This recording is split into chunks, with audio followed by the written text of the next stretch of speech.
and welcome to Soul Symbols. My name is Shelley. I'm a writer, an astrologer, and a card reader, and I'd like to welcome you to my channel. Happy Tuesday. It is How to Tarot Tuesday, and what that is every week here on my channel I go ahead and post a video that describes one of the 78 card tarot. In that video, the first deck is always the Rider-Waite Myth, and then what I do is I choose two other decks that I think have symbolism that relate to the card that we're talking about. The beginning of the video is dedicated to talking about the symbolism of the card, and then the second part of the video is where you, the viewer, get to choose from one of the three tarot decks displayed, and we'll go ahead and do a reading of cards to see how this card is currently manifesting in your life. It does not need to be the current week in order for the messages to resonate.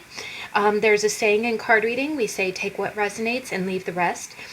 Sometimes there are little nuggets of information in a reading, and definitely all of the readings are meant for educational and entertainment purposes only. It's never meant to predict the future. It's just a way of kind of looking at symbols and saying, what does that energy tell us? Now, in today's read, I will be clarifying using the mixed emotion cards, and I will be referencing another card that I pulled this week for myself. All of the names of the decks and the authors are listed in the description box below, as are the timestamps, where if you want to skip the how-to part and go straight to your reading, you are welcome to do that. Just click on the timestamp for the pick a deck option, and then you can go ahead and skip ahead to your reading. So I just wanted to go through some quick announcements, and then I will jump right into our how-to. I want to thank everyone for watching my channel. As you know, if you're a frequent, if you're a follower, thank you, first off. And second, I did spend the last week away on vacation. It was a lovely time. I had a really good time. I definitely got a chance to get away.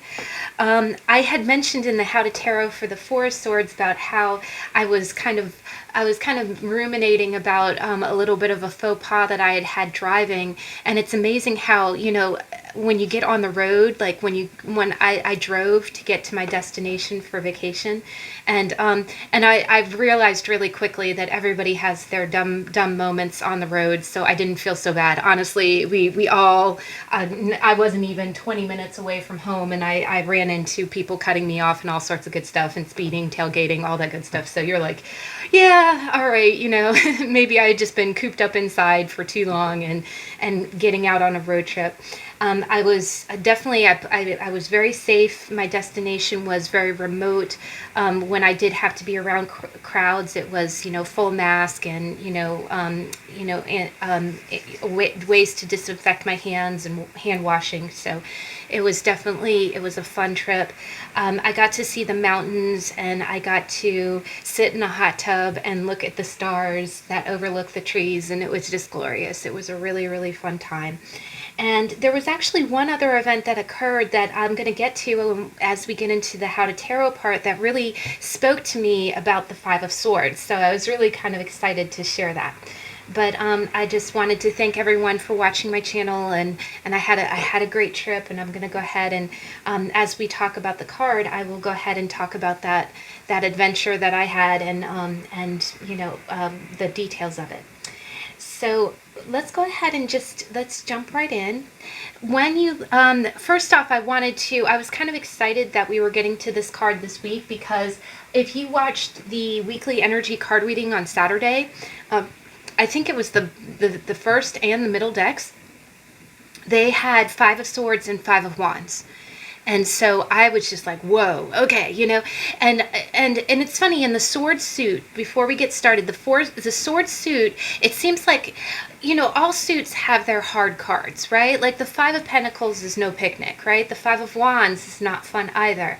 But you know, when you talk about a five, it's an odd number, but particularly with the sword suit, it seems like every other card is a good one and every other card's a not so good one, right? Like when you've got the Two of Swords, the Three of Swords, you know, the Five of Swords, the Seven, you know, the 10, the 9, you know, it's like as we go along, there are going to be definitely some challenging ones.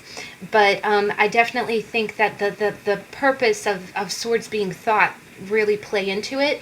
And I definitely, as I've always said, there are no bad cards in tarot. So I was actually kind of excited that this card was coming up after we had a weekly energy card reading that showed this card as kind of the prominent energy, because it helps us decipher it, right? It helps us discern what's going on there, because the Five of Swords is not all bad. It looks like it is, but it's not. So that said, let's go ahead. We'll jump right in. So when you look at the Five of Swords, first thing you see is you see a guy in the forefront, right? In the background, in the sky, you see these kind of moving clouds, almost like the clouds of conflict, right? They look aggravated. They don't look like peaceful, fluffy clouds. They look like gray clouds that are moving fast, right? And then in the foreground, you have somebody who is holding two swords in one hand, and one sword in the other, and then two swords at his feet, right? And if you look at his stance, first off, his expression is very smug. You can kind of see the wind in his hair, so you can kind of see, the wind is blowing his direction, right? And then when you look at it, there are two people in the background, right? One person is leaned over and looks like they're crying. The other person looks like they are walking away in defeat. And it looks like the two swords that were possibly held by those two people are the ones that this person, and his hands are full, right? It's almost like he won those swords with his hands occupied, right? So clearly, the first thing that you see is you kind of see, his smug expression and the two defeated people. Now, one thing with the Five of Swords is a lot of times we forget that this is a three-person card. A lot of times you just kind of see the guy walking away and the guy in the foreground. But there is a third person, right? And when it comes to the five, when we get into the numerology, we'll see why. You also see water in the background that looks a little churned up, kind of like the Two of Swords, with that kind of, the strong currents, meaning strong emotions. And then you do see small mountains in the background as if they were conflict. And then the foreground, you definitely see kind of a concrete slab, right? A level playing field, right? So we're going to go ahead and get into that in a minute. But first and foremost, the Five of Swords, because when you think of fives, right? And later when we get into the Five of Cups, the four is the cornerstones of something, right? It's very stable. And then the two is two legs, right? Or the two is like two legs of a person. The four is like the four legs of a table. They're all very stable, right? The moment you get into odd numbers are like a tipping point, right? And the number five always means change. It means challenge, right? So when it's the Five of Swords, it usually means thoughts or words. But first and foremost, it is winner-loser situation. Winner-loser situation. Anytime the Five of Swords comes out, that's the first thing that, the tried and true definition of this card is someone walked away defeated and someone crowed like they were the winner. So it is kind of like that tipping point in a negative sense, and not in a bad way, but even when you look like it, when we get to the Five of Cups, you'll see it there too. There's three cups turned over, but there's two standing, right? Here, this is almost in the opposite sense. There are three swords with the winner, and the other two, it's almost as if the two people surrendered, right? So the first thing is that, when you look at the foreground, there's a concrete slab there. So what you first think is, okay, level playing field, right? One person, one person won against two other people, right? And one person looks like they're crying and the other person looks like they're just walking away. And you got rocky waters, you got tense emotions in the background, right? And clouds don't look like that unless they're, it's like winds of change, right? And five means change. But what you see here is you see someone who has clearly conquered the other two people. But the one duality about the card is that when this card comes out for you, you never know if you're the winner or the other, or you're one of the two people walking away, right? And whether or not you're the one that's crying or the one that's just walking away. But, before we get into that, the expressions of the people are really important, because you see the backs of the two people, right? Like they're not even bothering to turn around. And you don't see this person who won as coming after the other two, right? He's not trying to stab anyone in the back, but he's clearly like, you can see just the smugness of this, oh, well, I'm carrying my 3 swords, and you just threw down your swords at my feet. I don't even need to put anything down. I don't need to exert any effort. I won, right? I just won. So that's the first meaning of the 5, is that you either feel like you were defeated, or you feel like you won against someone in an like unanimously, right? You conquered somebody, right? Clearly you win, or clearly you lose.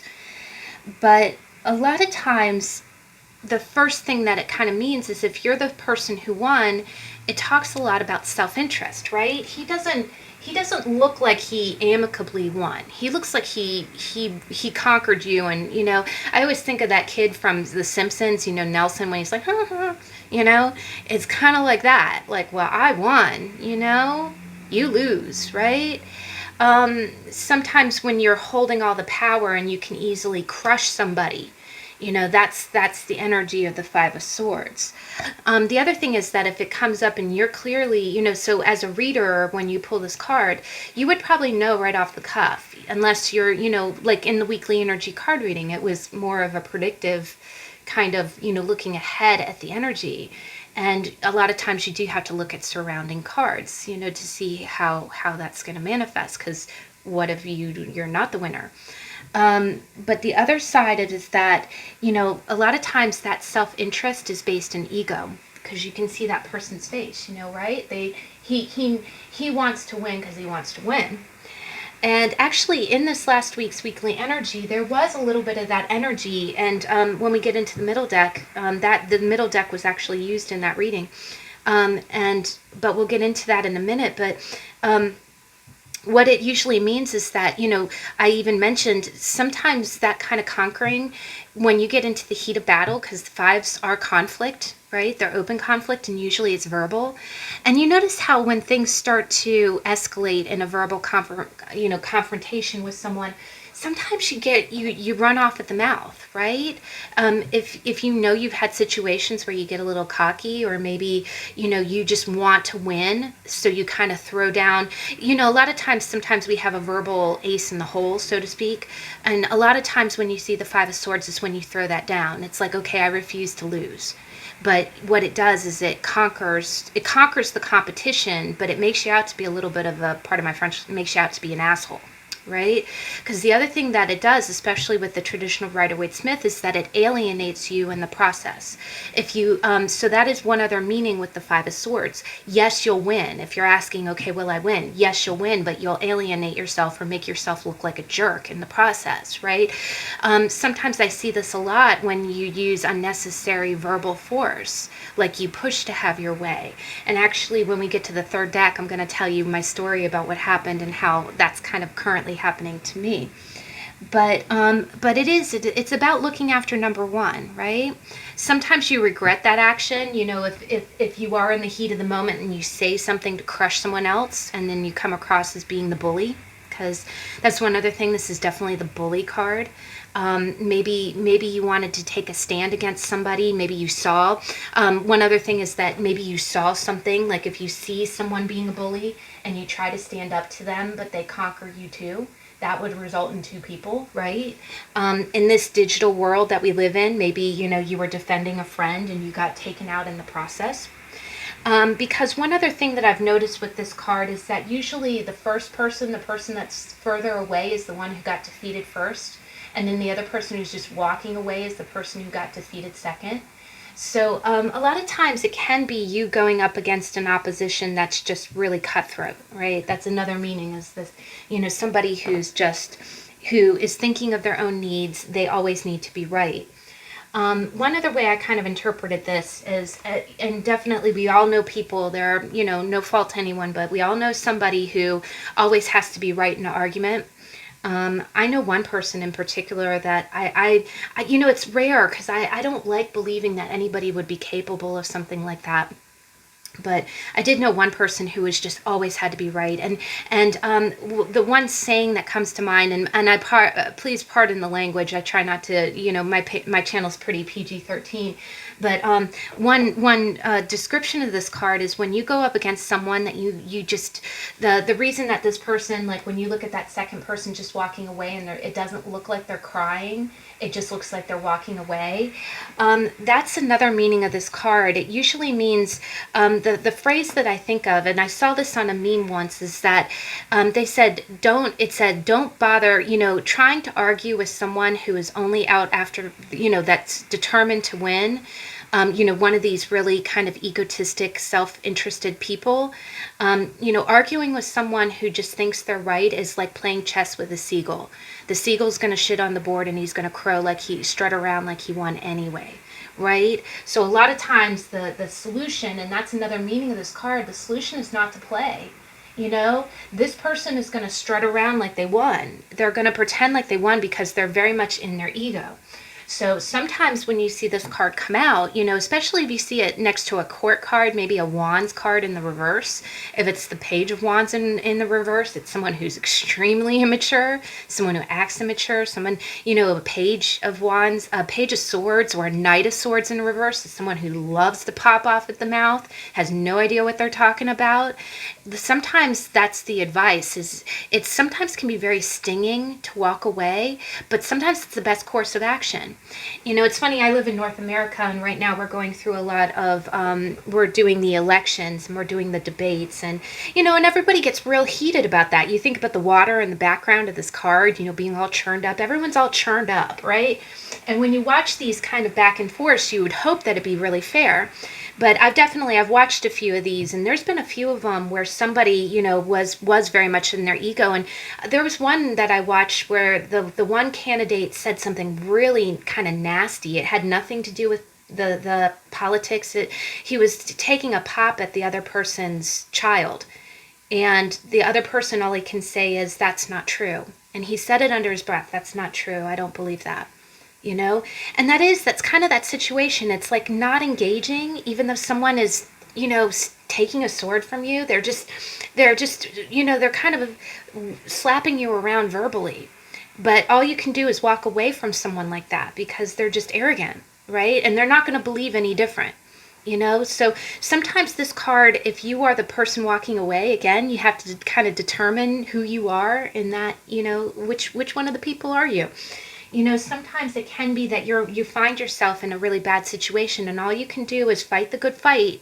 But if the person's going to be the seagull, crapping on the game board, what option do you have? They're going to think they're right anyway. So sometimes walking away is the best course of action. Now, the other thing that it can be is it can be open dishonor. Maybe somebody who's just verbally, that's another kind of feeling defeated kind of interpretation. Maybe someone openly, sometimes if you see this in a friend situation, and again, it being swords and us being in this digital age with social media, it can be that, maybe a friend took information that they knew and used it against you, right? Maybe someone pretended to be your friend and then turned around and verbally betrayed you. Maybe, sometimes this can be in situations that maybe someone asked you kind of an innocent question and you gave them an honest answer, and then they turned around and used that information to their benefit in a way that was completely kind of malicious, right? Again, in the weekly energy card reading, I kind of saw this in play, and I wasn't trying to interpret it this way, but again, it's a very multifaceted card, and that's why it's good to learn, right? It's definitely not a comfortable card, just like the 3, just like the 10. Next to the 7, it's probably, if there's a ranking, for, the cards you don't like to see come up, these swords, 3,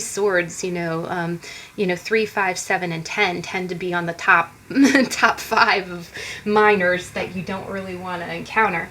But what I also kind of see is that one way I interpreted it is that, when you see it next to a death card, sometimes it can be someone using their clout in a really negative way. That could be politically, it could be it can be at work. If it's a coworker who always has to have their way, it can definitely be someone who throws their weight around. If you see it next to the emperor, it could be, a CEO or someone who's just blatantly abusing kind of their power, particularly their voice, right? It could be text messages, it can be emails, someone who abuses kind of verbally. The other thing that I kind of get, but the one thing that's consistent is that it's open dishonor, right? There's definitely some more shady cards, and when we get to the Seven of Swords, we'll get to see a little bit of that. But one thing that I kind of interpret in this is another way. If you see this next to Pentacle cards, sometimes it can be somebody who is abusing their power with money. It can be just somebody who is withholding financing, and saying, we're going to do it my way, and all you can do is concede.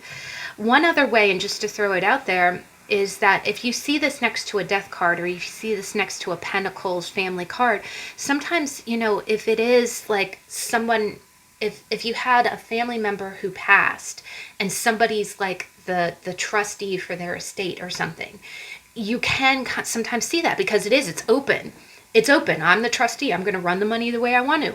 So, you can feel kind of defeated in that. You can feel powerless, right? And what can you do? You can't do anything, right?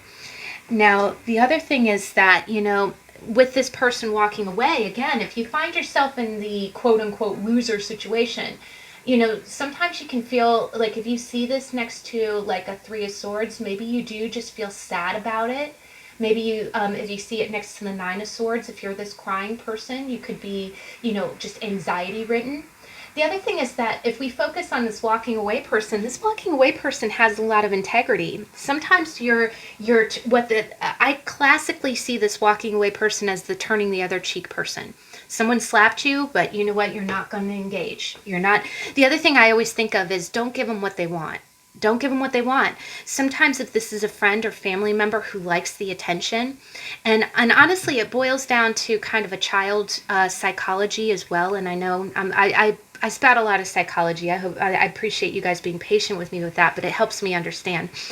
You ever notice that when children act out, they want attention, and it doesn't matter. And what happens is at an early age, if you do something good and get positive reinforcement, then a lot of times the child won't do bad things because they know that they'll get positive reinforcement for doing good. But sometimes you get that child who is just starved of attention, and they grow up to say, oh, okay, well, if I stand there and wait, no one pays attention to me. But if I break the coffee table, they'll yell at me, but at least they're giving me attention, right? And it's kind of like that. Sometimes I do see this. If you do see this next to a negative kind of page card, it could be that. Maybe you have a teenager who's acting out. Maybe you have a child who's, doing the, well, I'm gonna do bad things, so you pay attention to me. And a lot of times, and it isn't that, you handle it the way that you think is best. This isn't advice, but a lot of times it's the moral compass of walking away and not indulging in that. Because as an adult, if you see this next to an adult, sometimes it can be someone who's doing something purposefully to kind of defeat you, right? If you see this next to a Cups card and the Swords in the upright next to a Cups, it could be an ex who jumps into a rebound relationships or starts dating someone else hotter than you, or starts posting a bunch of pictures online right after they broke up with you. A lot of times it can be that, where you have to turn the other cheek, or you have to turn away and not look, because feeding into their ego, well, look at me, I won, right?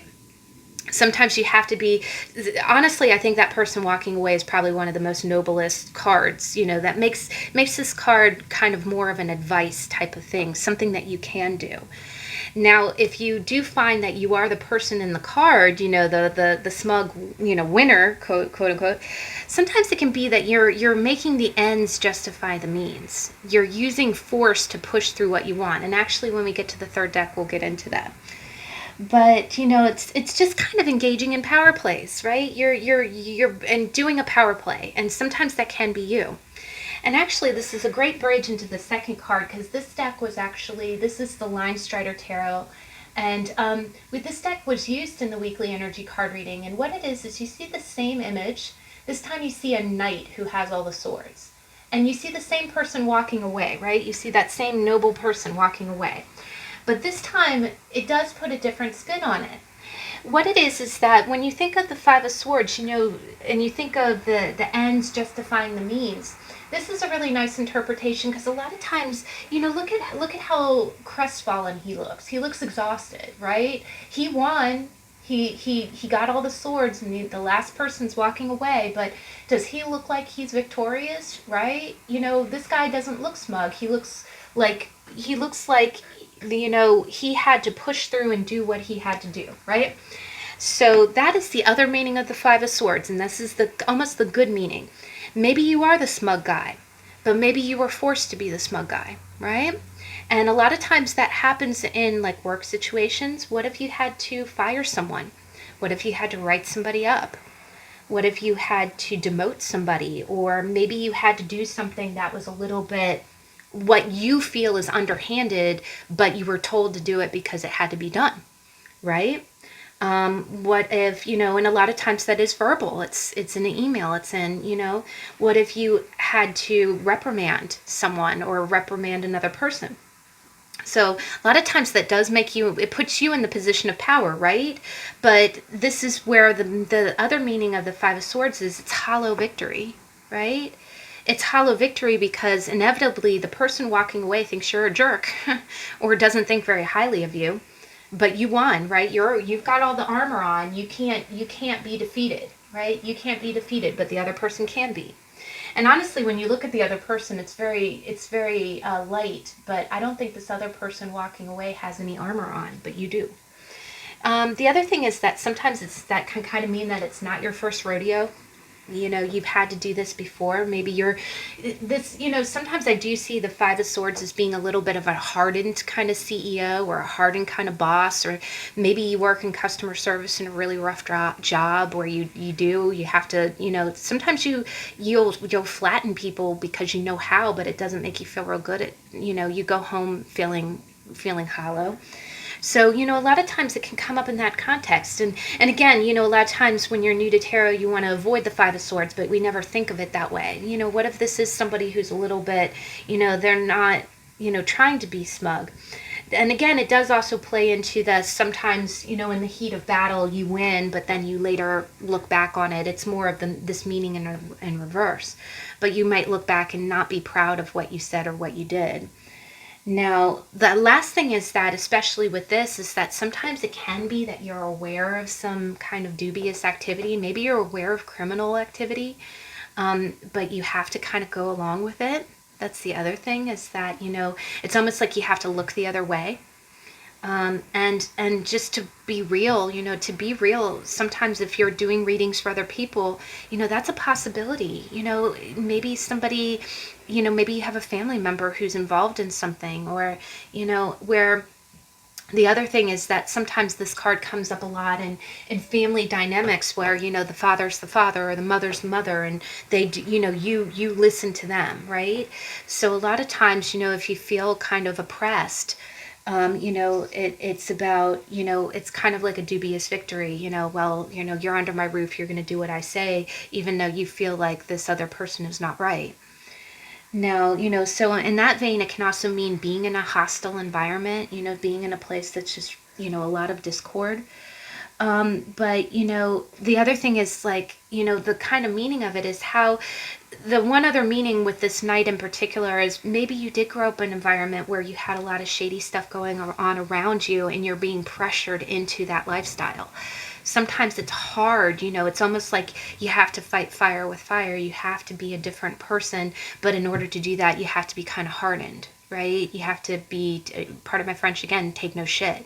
A lot of times, and you could read the stories of anybody who grew up in poverty, and not in a bad sense, not saying that just because somebody is financially distressed in their early years means that they, that automatically determines them to be, Five of Swords. Not at all. You could be wealthy and still be in a shady kind of, maybe there's financial goings on that, you're not allowed to question. But the other thing that I kind of get from this is just, it makes you hard. It's almost like you have to be, what it is it's, it's stab or be stabbed. And that's terrible, but you see that a lot. You know, when you've been wearing that armor since birth. You learned at a young age, in order for me to survive this environment, I'm going to have moments where I conquer other people. And it's almost like, and it isn't because you want to. The other interpretation is sometimes you have to send a signal to someone. It's almost like, don't screw with me. You know, don't screw with me or I'll flatten you. And it is, you do probably see that in kind of those tough environments, or possibly in groups where you have to kind of determine, and I hate to say it this way, but, you know, like in gangs, or, you know, in groups where, you know, dominance, you know, alpha kind of positions. This can be a sign that you're maintaining an alpha position, or you're dealing with someone who is. You know, a lot of times it is choosing to do battle. Again, with the 5 being change, sometimes it's staking a claim during, you know, if there's, sometimes it can be work related, where like if someone vacates a position and all of a sudden you have to fight to get that position in order to control the situation. You know, so it's definitely having a me against them mentality. Okay, because there's going to be win or loser. There is no win-win in your head, right? Or if your perception of the situation, there is no win-win, and that's a big meaning of this. You know, the other thing is that you just feel like, again, you feel like it's very stark good versus evil here. You know, you feel like somebody's being malicious. And, you know, the other thing is that, you know, what we can do is, you know, the perception of the world in this is that a lot of times, if this is coming out in kind of a worldview, it definitely means, you know, that you feel like there's just no good in the world. And actually, when we get to the 3rd card, I'm going to go into that briefly, and then we'll talk about the reversal.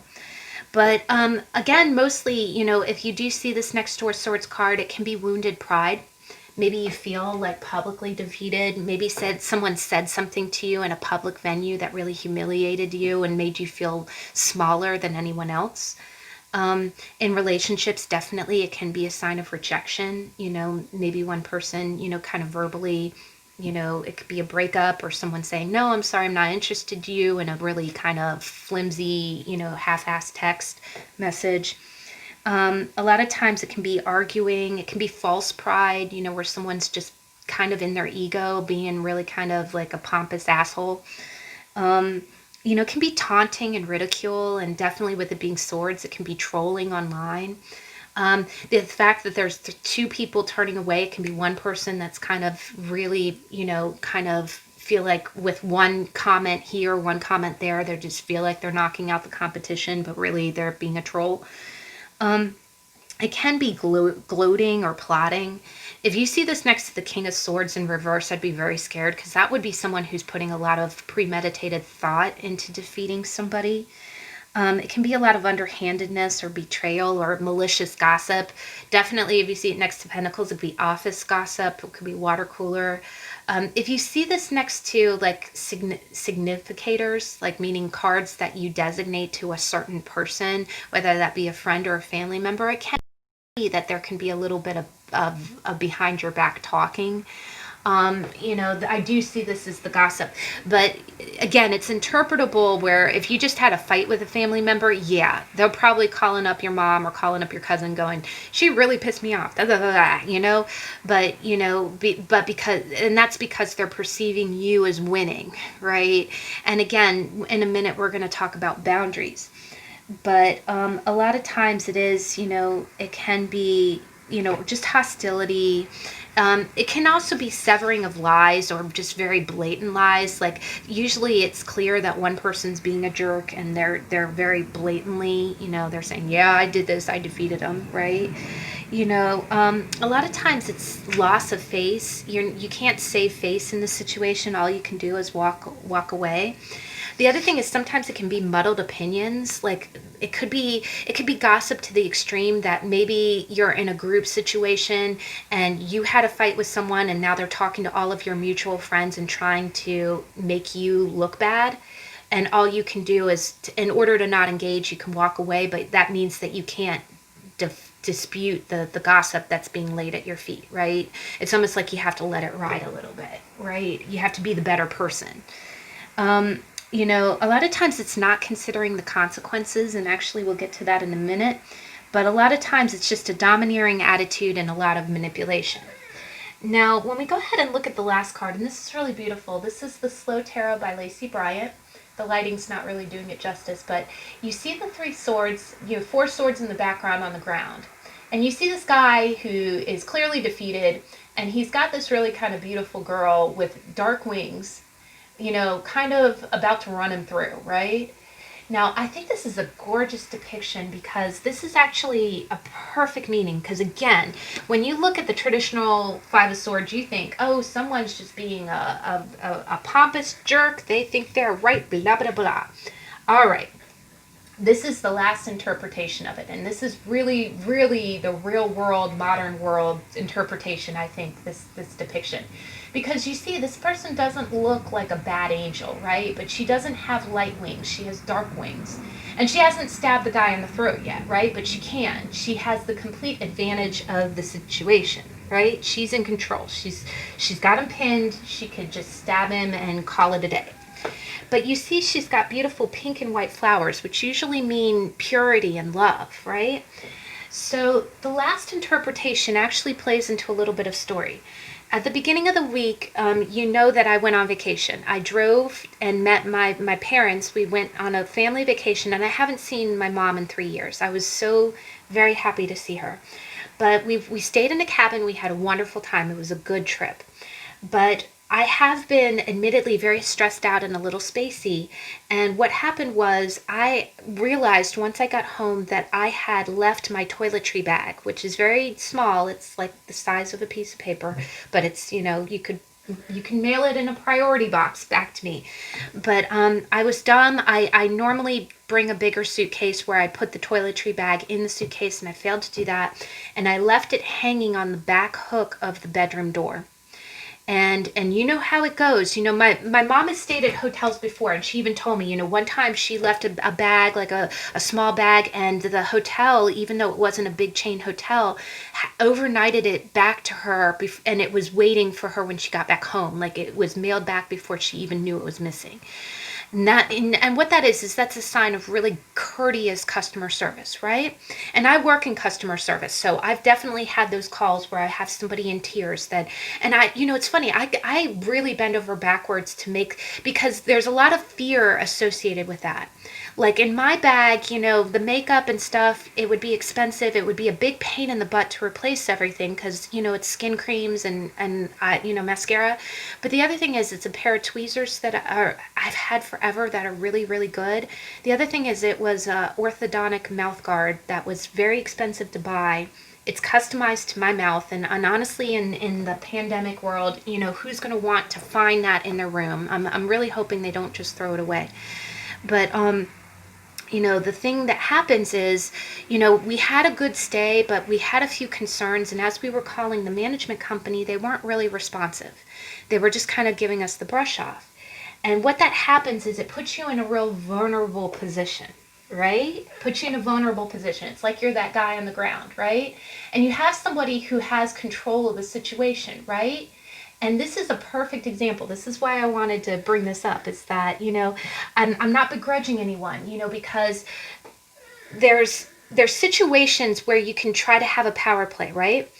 And let me go ahead and just reference this real quick. There's a colloquialism that has come about recently, and it's, you know, kind of between boomers and millennials. And I don't really like the phrase of it very much because what it is there's a colloquialism that says being a Karen. Quote, you know, like the name Karen, Karen. Now, first off, I have personally no friends named Karen, and that, you know, the irony is that they're the sweetest people in the world. Their name has become associated with something real negative, and that always upsets me. But being a Karen or pulling a Karen is what it means. Is it's a phrase used kind of by, you know, Gen Z or you know, a little bit of Gen X. Or not even Gen X, sorry, millennials, that they think that people of the boomer era, which Karen would be, you know, kind of what it is it's a middle-aged waspy kind of name, right? And it's a negative stigma assigned to entitlement, right? Okay, well, you have money, you have a career, you have a pension, you don't want for anything, so therefore, when you don't get your way, you pull a Karen, which is pulling a Karen is doing that entitled thing where you say, I want to speak to the manager, this is not acceptable, blah blah blah blah blah. You get real snippy and nitpicky, and you seem just really pompous and entitled, right? Which really seems like this guy here. And what it is definitely, I work in customer service. I've seen people do it. And the reason I bring it up, and the reason, because it's negative and I don't like talking about it too much, but pulling a Karen, or being a Karen, so to speak, is very much like this guy here, because what it is you're alienating yourself, right? You're saying, okay, customer service representative, and I'm talking to you, you're not giving me what I want. I want to speak to your manager, right? But so a lot of times it does alienate the caller, because believe me, I've talked to irate people, I've talked to upset people, and the moment that they say, well, what you're doing is not sufficient, you're incompetent, I want to speak to your manager, right? It's pulling a Karen, and believe me, I'm a hypocrite, because I've pulled a Karen. When I called the company, when I called the property company, and I entreated them, I said, look, because what's happening is that was a total Five of Swords moment. I am the guy on the ground, right? I'm the one who's missing my toiletry bag because I left it. And that was a real spacey thing to do. And it's funny, I've traveled a lot and I've not done that in forever. But the first thing is, it's funny, I called first and I talked to one lady who was very empathetic, and I said, look, I know this is totally my fault. I'm at fault.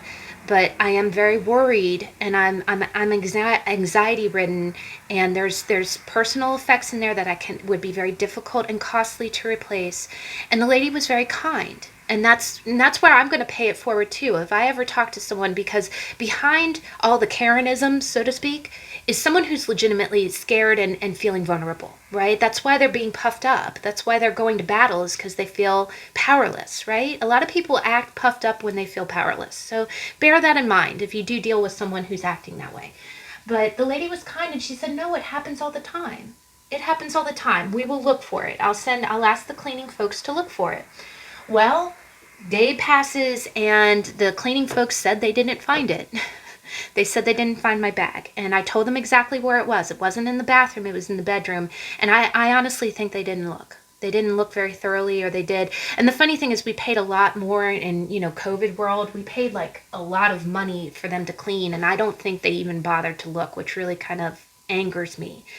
But I called back, and I got a woman who was not the same lady that I had talked to initially, and she was very Five of Swords. It was, well, you signed an agreement that said that you shouldn't, that if you leave something that, we're not responsible. And I was trying to be patient, and I went the same route. I was kind of showing my underbelly, like, okay, let me concede a little bit. And then finally, I said, well, it's just common courtesy. I'm sure the next person that occupies the space doesn't want to see somebody's toiletry bag, We are living in a world where we want things disinfected. Seeing my crap in their room is not going to make them feel like they're in a sterile environment, right? But I did say, can you just please? And she did irritate me. She angered me. And it's funny, I did do the power play, and I was not proud of myself. I pulled a Karen. I said, I want to speak to your supervisor. And it was like, well, I'm the only supervisor on duty. I'm like, oh, shocker, right? And I'm in full Karen mode. Don't blame me. I please judge me at will. But I was angry, right? I was trying to show forbearance. And what it is that woman was clearly the angel on my chest, right? She could run me through if she wanted to, because she had the power. And finally, where it left off was, well, you're not the one who rented the room. Okay, fine. I will have my mother call you on Monday. And she's like, well, we'll have them look again. I'm like, okay, have them look on the back door of the bed. Oh, you said that. Yes, I said that 3 times. Can you have them do it? And me, full Karen mode. But, I was really upset about it, but I was thinking of this card. I was totally thinking of this card. I don't think anybody wants to be malicious. This person doesn't want me pulling a power play on them. And they have the control. We did sign a waiver that said if anything's left, it would be thrown in the trash. But where I'm at right now is that they're going to look again on Monday. Hopefully they actually look and find it. If they find it, they can have a third party person mail it at an exorbitant cost back to me. And at this point, I'm kind of praying and hoping that they do. The other thing that I'm doing is I'm trying to let it go because it did upset me. I've never done that. I was just so happy to see my family. And it's been a very stressful last couple of months. It's been a very stressful year. I lost my father. I've been really out of it, you know. And definitely, I don't wake up in the morning and think, oh, okay, well, I'm going to put someone through this. So, you know, it's not, that person's response really gave me kind of some reflection. That's the other thing about the Five of Swords. Let it be reflection. Let it be mental, almost like a mirror, right? You know, if you are in a service industry, you know, again, if somebody's coming to you kind of vulnerable, try to have some patience with them, because they don't wake up in the morning and say, well, I'm going to put somebody through finding my crap and mailing it back to me. You know, no one wants that, right?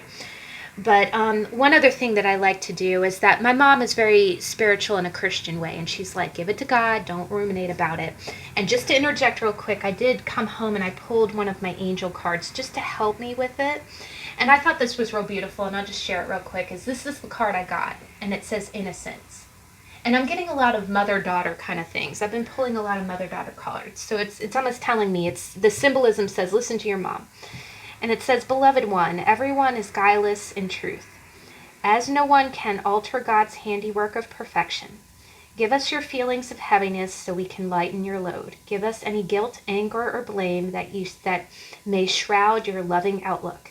Enjoy the peace within your heart once more. So I think it's telling me to hand it over, try not to let it, you know, dominate. I have, you know, a few days left before I go back to work. You know, why spend that time worrying about things that I can't control? And I pick a deck with you. So this last weekend I picked the middle deck with the Tarot of the Southwest Sacred Tribes, and it had the Five of Swords and it had the Five of Wands. So it could quite potentially, I'm surrendering myself to the fact that I might get a phone call on Monday that says, well, we didn't find your bag. And, you know, that's what I'm going to have to deal with. It's going to be expensive and very inconvenient, and it's going to, you know, probably make me cry a little bit. But, you know, that's kind of the Five of Swords moment, right? I'm hoping my actions, you know, would encourage someone to be merciful. The other thing is that I do want to believe in the goodness of people, because I've helped a lot of people in vulnerable positions as a customer service agent. One other thing I want to throw out there is, if you do feel like you're in a situation where you just need, you need to ease your mind, because we talked about this a little bit in the Four of Swords. With the Five of Swords, if you do feel that kind of, because being that person walking away, that person pinned to the ground, is a crappy feeling. One other thing that's just kind of, instead of, if you lean less towards a more God or Christian based kind of feeling, there is a Feng Shui kind of way to handle these kind of feelings. Also, it's a good way to put positive energy towards other people. Feng Shui, when you walk into the room, the very front right corner, so like right when you walk into the room, if you look directly to your right, that is considered your helpful people sector. It like silver, metal, white and black. And what I put there is, anytime you want help, and especially from people in service, what you can do is I bought a little silver container. It can have a lid. It's preferred you have a lid, but if you have a silver or steel container, some kind of jar, even a cookie jar, something like that, something aluminum. If you put it in that corner, and you can, and honestly, they try not to have too many wishes in there at a time, but on a little piece of paper, if you write down something that you wish for, that you would like help with, just on a little piece of paper, write something I am grateful for, or I'm thankful for. So what I did is I kind of put two little pieces of paper. One thing is I'm saying I'm grateful for relief for one of my neighbors who's having a health condition right now. Also, relief for other things.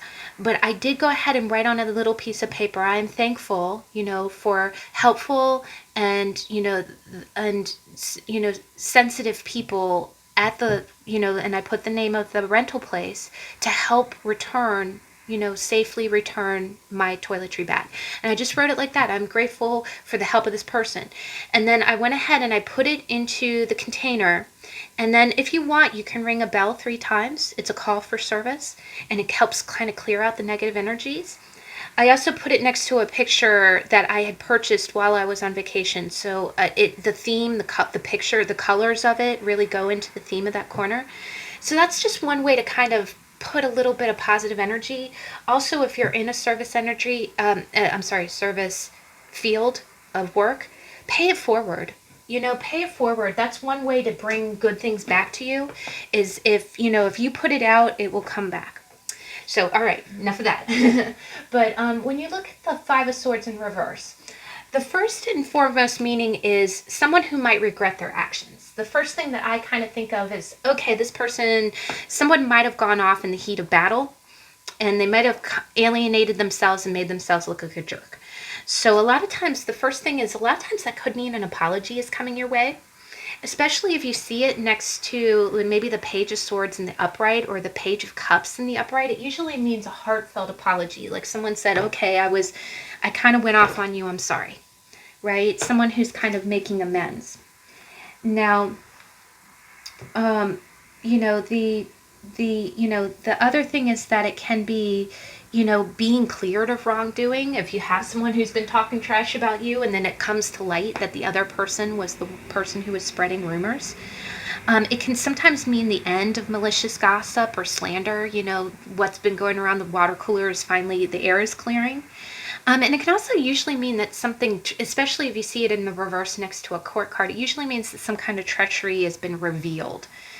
Now, one other way is that when you look at the card in reverse, it can sometimes mean the exaggerated, like the negative is getting worse.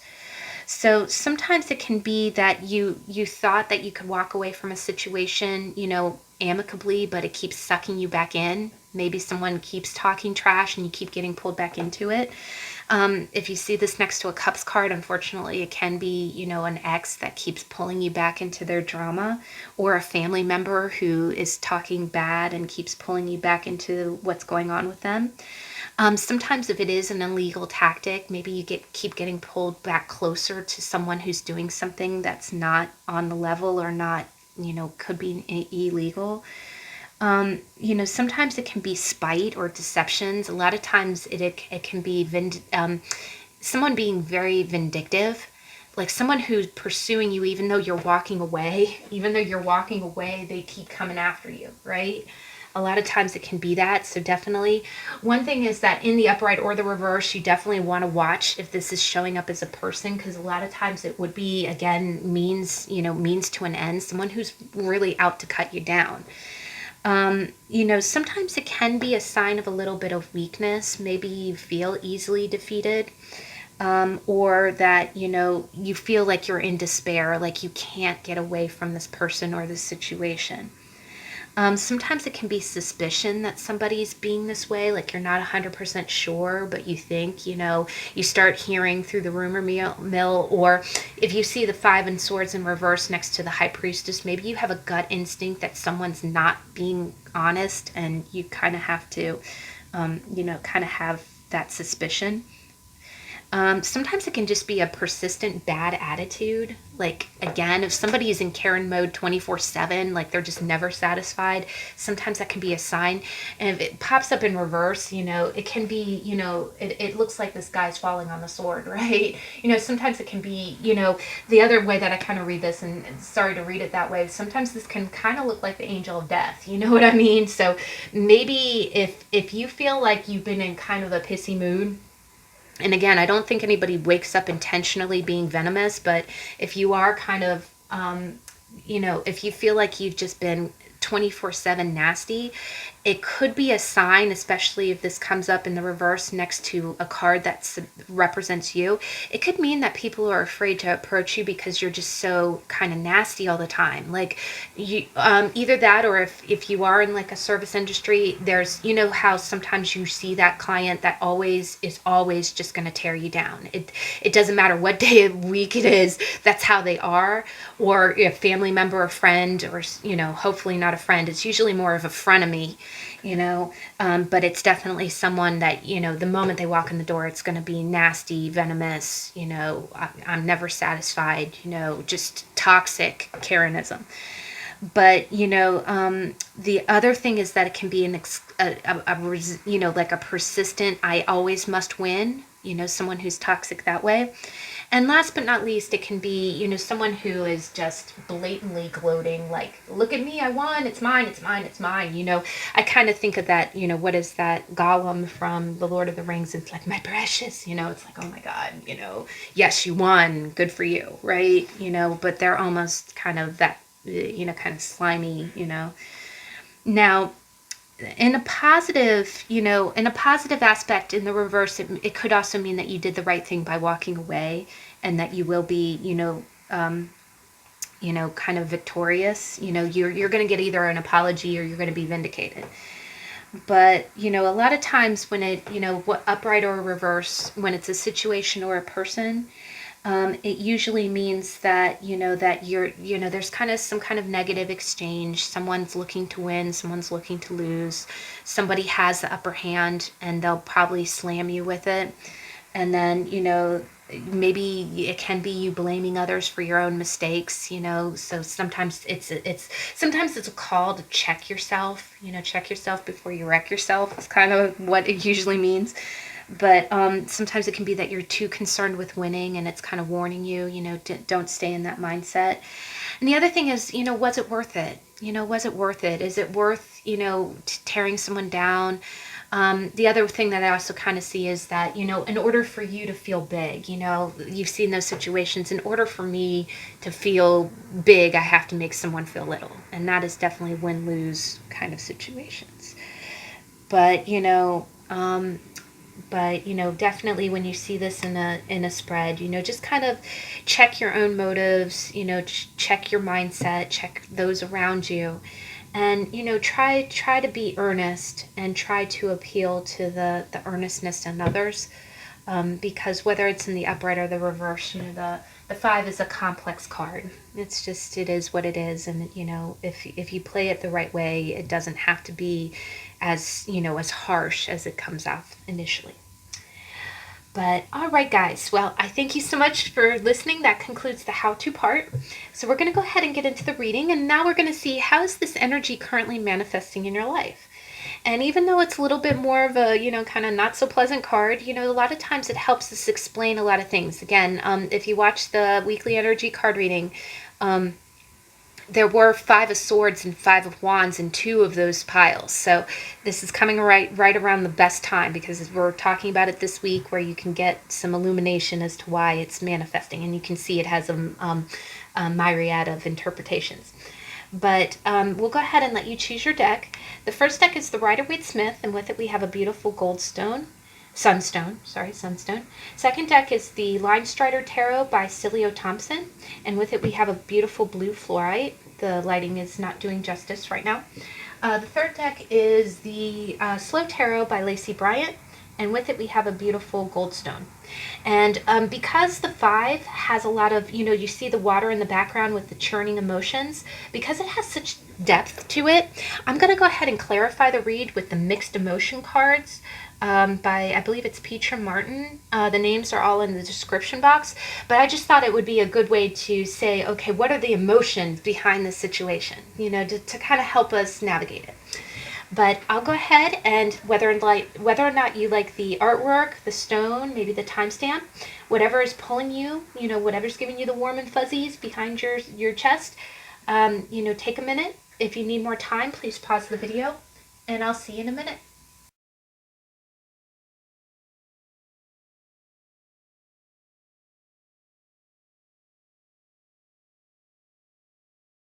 Okay, we're back.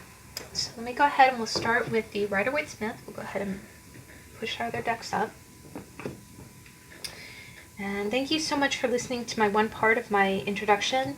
If you do want to send a few prayers my way, again, I'm feeling real foolish, and I hope everything works out. I'm not trying to give anybody a hard time, but, you know, it happens. You know, we're human. It's not intentional. All right, so deck number 1, the Five of Swords. How does the Rider-Waite-Smith deck, how does the Five of Swords manifest in your life currently? Deck number 1. Whoa. Holy Toledo. Wow. Okay, current energy, please.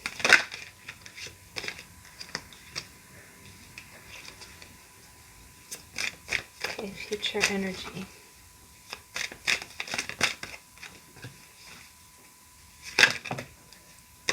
Wow. Oh my gosh. Got two of wands. We got 8 of cups, 2 of wands, 2 of swords, tower, hermit. You got a lot of strong energy. You definitely have, like, we'll go ahead and just leave it out for perspective. I'll read the main cards so we're not taking forever. But let's go ahead and what's the emotions behind all this? You got how many majors? 1, 2, 3, 4. 1, 2, 3, 4. What's the emotions behind deck number 1, please?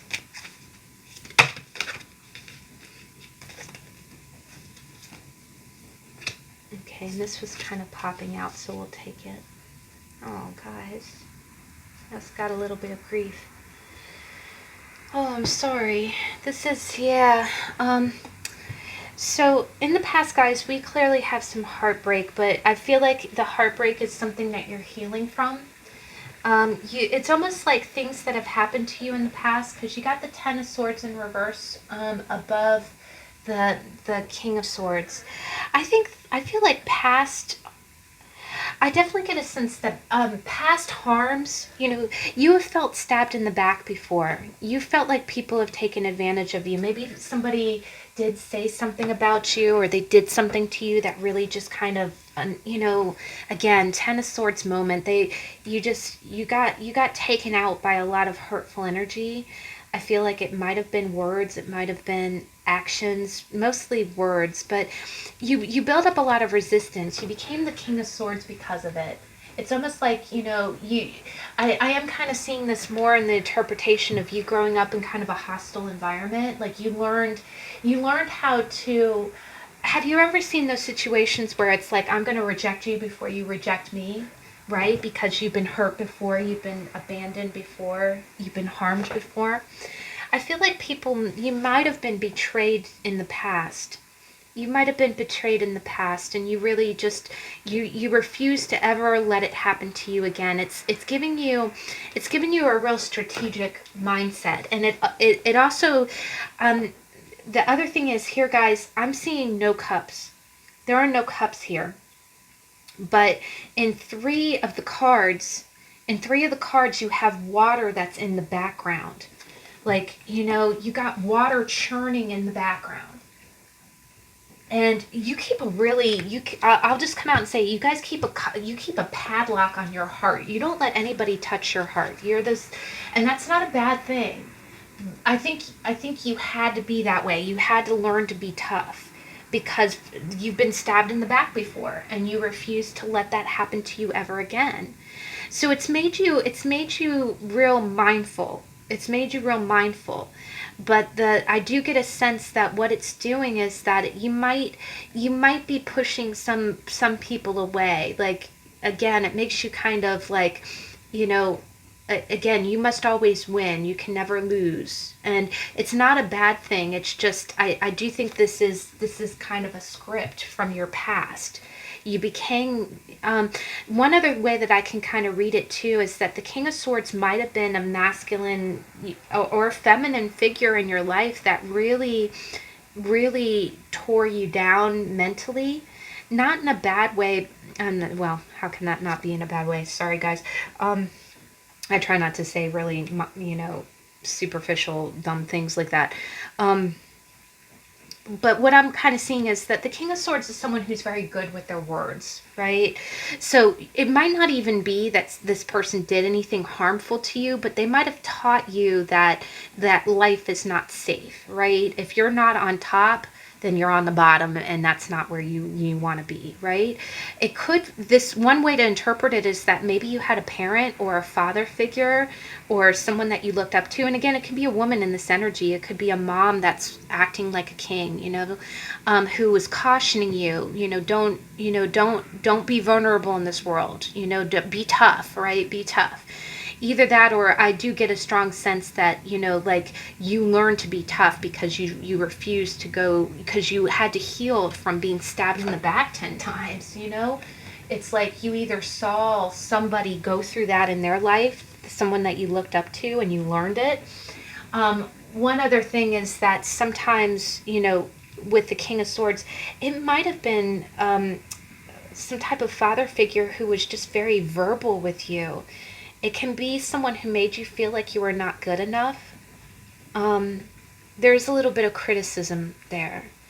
And if you're raised with a lot of criticism, it can manifest this way. Like, okay, I don't ever want to be criticized again, right? I don't ever want to be, verbally stabbed again, right? But what that does is that makes it, what happens is sometimes you unconsciously pick up those behaviors, and the way that you defend yourself is almost doing the same thing to other people. Okay, well, let me verbally stab you before you stab me. But, either that, or if anybody comes at you with a sword, because that's the other thing I'm getting. I don't think you're trying to be the winner. I don't think that you're trying to be a bully or anything like that. I just think that anytime someone comes at you with a sword, the moment someone walks up to you with a sword, you think that they're going to stab you in the back 10 times, right? And so that's where, we talked about the 5 being kind of like overexerting your power. It's almost like you're coming at me with a sword, and then you just, you cut the person down. And I don't think you realize your own strength is what I'm kind of getting, the moment that, because the other thing is that fives are healthy conflict. These two people could be, there's a healthy way to verbally disagree with someone. And first off, it's not healthy to disagree with someone and say nothing. It's not healthy to disagree with someone and completely, stab them, cut them down and defeat them. But in the middle is the happy medium, right? And the 5 is kind of like a teeter-totter, right? So just because someone's coming up to you and saying, I disagree with you, or I'm finding fault with this, it doesn't mean that you have to be complete winner. But I do almost get a sense that this is a script from either childhood, or you've been stabbed from previous situations and you're terrified of it happening again. But I definitely think that if this is a script from childhood, it's from a parental figure, probably a father or grandfather. But what I'm seeing presently is that I think that you're recognizing this in yourself. I think you've had some recent, because this is present energy, you've had some recent interactions with people where you've conquered them, and then you're looking back and thinking, God, because later when we get to it, you are kind of alienating yourself with that behavior. Just because someone comes up with a sword doesn't mean that they're going to annihilate you the way that you have been in the past, but it's a knee-jerk reaction. I don't think you're wrong for feeling the way that you feel. And again, that's where, the 5 of Swords is a complex card. It doesn't mean that you're a bad guy because, or a bad person because you're feeling defensive. Those source from somewhere. You're being triggered, right? But underneath it, you got the Wheel of Fortune. And what it is the Wheel of Fortune is very fortuitous. It means that the wheel is turning in the right direction. And underneath the root of your Wheel of Fortune, you got majors, guys. Major, major, major. Future is a major. And what I'm seeing here is, if we go ahead and focus so we can see, the wheel is turning. The Wheel of Fate is turning. And underneath it, you got the Hermit and you got the Tower. And the Tower, the Tower can be an epiphany, right? And when it's next to the Hermit, what this tells me is that I think you are realizing that you've had a knee-jerk reaction with your relationships. Something in your past has made you real sensitive, where you know how to wield a sword, right? Maybe you learned it from your own, honestly, I am kind of sensing that I'm going to have to go ahead and say it, guys. I think you were some kind of victim of some kind of verbal or psychological abuse. I think you were treated in some way. It could have been a previous relationship, but I get the sense that you're real sensitive to it. And if somebody comes up and says, "Well, I disagree with you," you immediately think, "Okay, they're doing the same thing that they did that happened to me as when I was young," and you will with your hands tied behind your back, you'll totally, knock down that stuff, But the problem is that the people who are coming up to you and saying, "Well, I disagree with you," they're not out to stab you in the back 10 times. They're just stating they're trying to in a healthy way, they're trying to spar with you. And I think what's happening is I think you are now realizing that you just knocking them down and you pushing them away because I think also through these interactions you feel like, "Oh, I'm safe now," right? "Yay, I won. I'm okay. But you didn't realize how they felt. But now you're learning, I think that you've had the epiphany. Again, the Tower is a sudden realization. It's a sudden realization that old foundations or old scripts are no longer working for you. And you're taking that knowledge. And you're thinking, "Okay, why did I do that?" Because it's consequences, right? Consequences is, yes, you won, the person walked away from you, but you won and that person walked away from you. They don't want to talk to you because you really kind of shut them down. It was a hollow victory. But the Wheel of Fortune is very fortuitous. It means that you're learning from what happened. You realize what happened. You're reflecting on it with the Hermit, and you're really thinking about the circumstance. Okay, I had a knee-jerk reaction. I totally, went off on this person because I thought they were going to stab me in the back 10 times, and I was not right, but this other person is avoiding me. So the Wheel of Fortune means that the other thing is that with the Wheel of Fortune, the four fixed signs, like Aquarius, the water bearer, Phoenix, which is Scorpio, Taurus, which is the bull, Leo, the lion. And the other thing is that they're all reading books, right? They're all reading books. So the fixed signs are the doers. They get stuff done, right? And they fix things. And here they're clearly reading a book. And so what that tells me is that you're learning. You're learning from this experience. It's, okay, looking back on what happened, the reason I am alone is because I alienated myself, because I overreacted to something, because, but it was a trigger for me. But I alienated people, and even though I quote-unquote won, it created a win-lose situation that really didn't benefit anyone, and now I feel like a jerk. Now, in the future, you got the Strength card, and this is a beautiful card because it talks about owning one's own primal instincts, right? And your primal instinct is survival, right? Your primal instinct, that lion is don't let 10 swords come flying at you, right? Don't let 10 swords come flying at you. But, here, it's almost like saying, okay, let your mind, okay, so the fear, the primal instinct is those 10 swords in the back, and that's like the lion. But the Virgin, who is, calming the lion, is like your mind, right? It's like the King of Swords. So what you kind of have to do is you have to be patient with yourself. Getting over things like this is not going to happen overnight, but at least self-awareness is the first step, right? And if you have wronged anyone, I feel like you have to be patient. It's funny, if you've ever looked at the steps of recovery for people, and same thing, when you have an emotional response to something, it takes a lot of anxiety, because the other thing is swords is it's a lot of mental, right? It's a lot of psychological, and it can mean anxiety. It just means being patient with yourself and desensitizing yourself, because it's going to take a while to get away from this. This is some really harsh energy. You don't heal from the Ten of Swords overnight. You live with that for a really long time. But what the majors are, they're major turns in your life. And a major turn of your life is you getting past being patient with yourself and getting past old scripts that don't serve you anymore.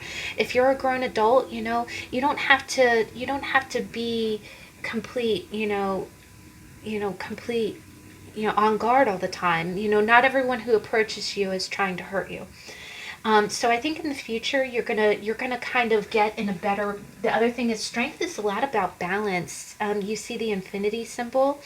It kind of means you're gonna be patient with yourself and you're gonna have inner strength to kind of balance this, right? To learn from what you did in the past. Now the other two cards that totally popped out is she had 2 of Wands and 2 of Swords. And that is totally about a choice, guys, because remember, we had a tarot on the 2 of Swords not too long ago.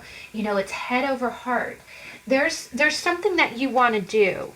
I really get the sense that there's something that you want to do. There's some kind of choice that you want to make. Possibly, maybe you had a kind of a falling out with someone and you really...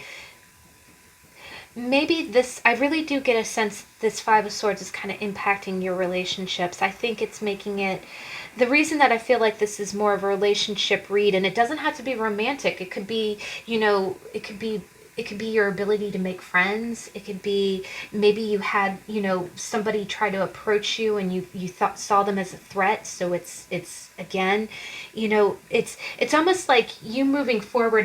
It's almost like you taking on a new path. You've been in real denial. Like the other thing about, kind of childhood scripts is a lot of times we don't even realize that we do it, right? It's so unconscious. The self-defense is so unconscious.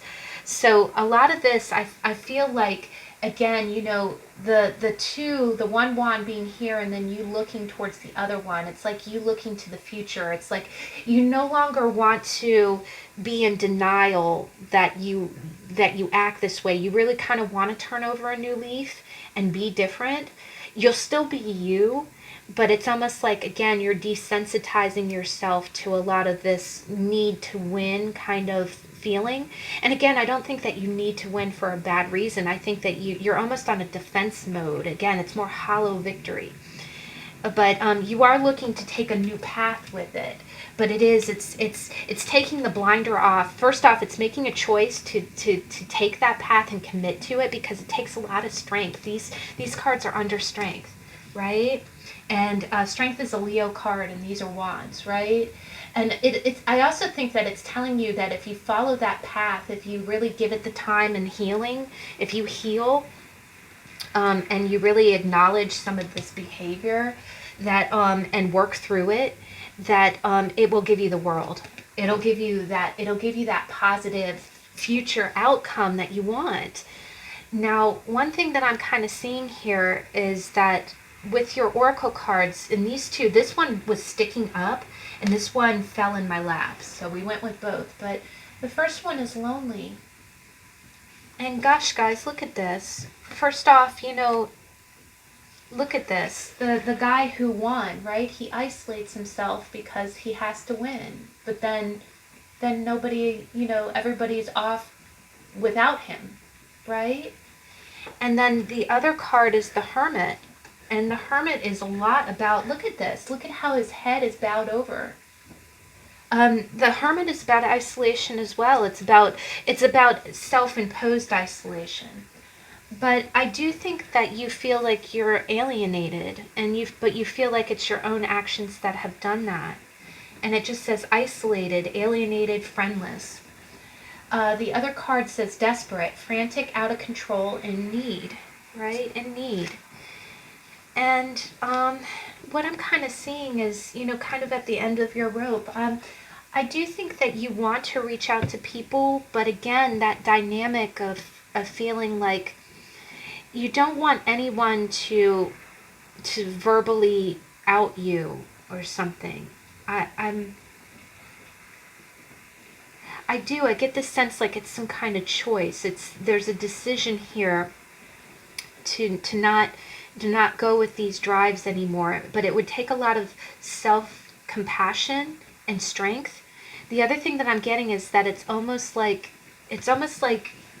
you don't, it would be a lot to show someone all of this going on, or it would mean sharing with someone what you've been through, right? So you prefer to stay alone, but you're aware of this dynamic within yourself. You're definitely aware of it, and it's almost like you're deciding, okay, do I just stay alone, acting this way, or do I choose a new course, right? It's going to be hard, it's going to take strength, but do I choose a new course? Because I think you're afraid of being alone. I think you feel alone, and that really breaks my heart, guys. But, the other thing is that when I see desperate, it's almost like, it's more like, again, I'm getting more desperation in the sense that you're tired of the stalemate, right? You're tired of always having this reaction and always being alone.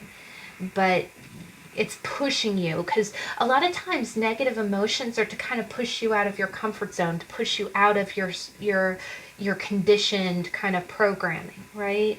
And I think you are ready. These are major arcana, guys, and your future is a major. You can do this. You can do this, and you have a lot of, you have a lot of mental self-control. But the other thing with this too is that same mental self-control is what reminds you of the past.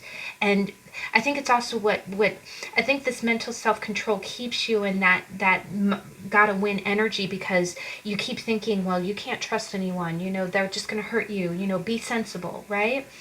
But again, I think in being sensible, you're not following your heart, though, so it is going to be a balance. It's going to be a balance, but be patient with yourself, be kind to yourself. Also, just acknowledge that you've been through a lot. This was not easy. It's made you very cerebral. It's made you very much up in your head. But you will make the right choice when you're ready. But, try to let it be on your terms when you're ready to do the work. And I think that you would be very successful, guys. I really think the worst is already over. You've already experienced the worst of this situation, and you have the strength. You have the strength to reflect on your past and have a much brighter future. You really do. All right, guys. Wow, that was deep. I'm really happy for you, though, because that's a beautiful interpretation of the 5. Because again, we look at it as being this real, kind of, especially the Rider Waite, we look at it as being a mean card. All right, so deck number 2, we got the Linestrider Tarot, and again, I like this depiction a whole lot. I think it's really great when you actually see different. Again, all 3 of these decks had a very different spin on it, which I like, All right, deck number 2. How does the 5 of Swords manifest in your life? Okay, please clarify the Page of Wands.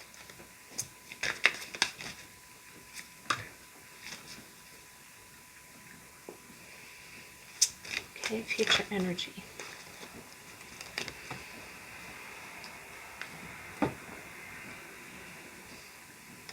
I do want to kind of clarify this.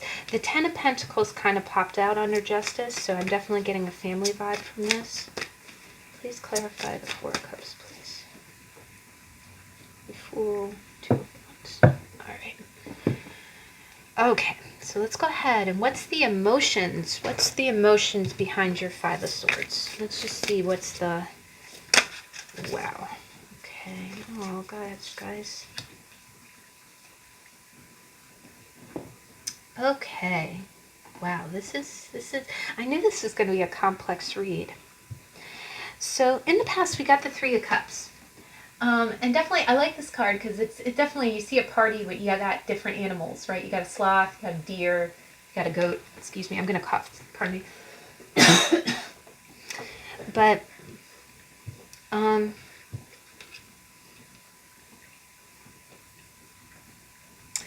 so definitely what I'm kind of getting is that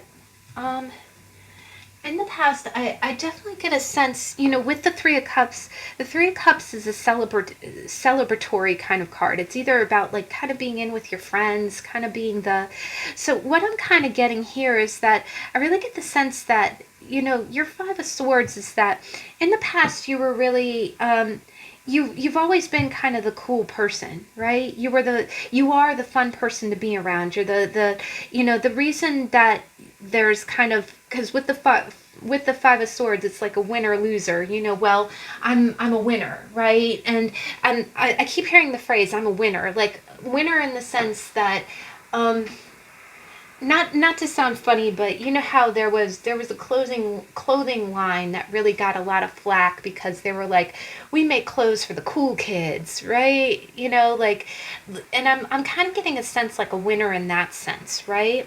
Which really does feel like a hollow victory, because again, when you look at the Five of Swords, the meaning is like, well, I'm a winner and you're a loser, right? And kind of almost in a more social sense. And what it is that, when you're kind of raised in an expectation, because I do feel like this was the recent past. This may not have been when you were young. It could have been as far back as when you were in high school or college or something. But you know how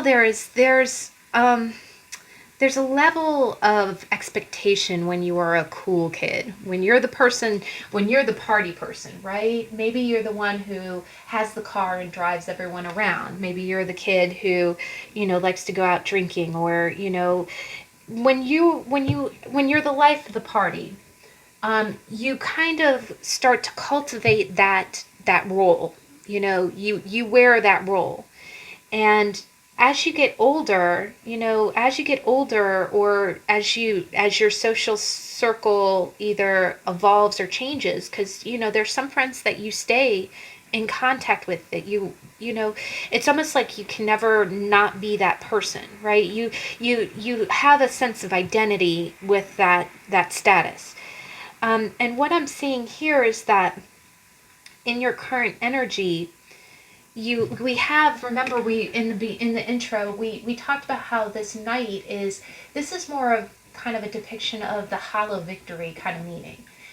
The person walking away is defeated, but the person walking away doesn't have armor on. You do. And look at how you're slumped over. And the thing is, you're not even worried about that person coming back and trying to stab you in the back. It's almost like you don't even care. You have no fear that anyone can beat you, right? But you're sitting on the ground all slumped over, looking just kind of melancholy. And for the record, in the future, we'll get to that in a minute. There's a lot of lethargy in this read. And it's almost like, what the strong sense that I'm getting is almost like, okay, this is going to sound like a crazy analogy, but this is what's coming to mind.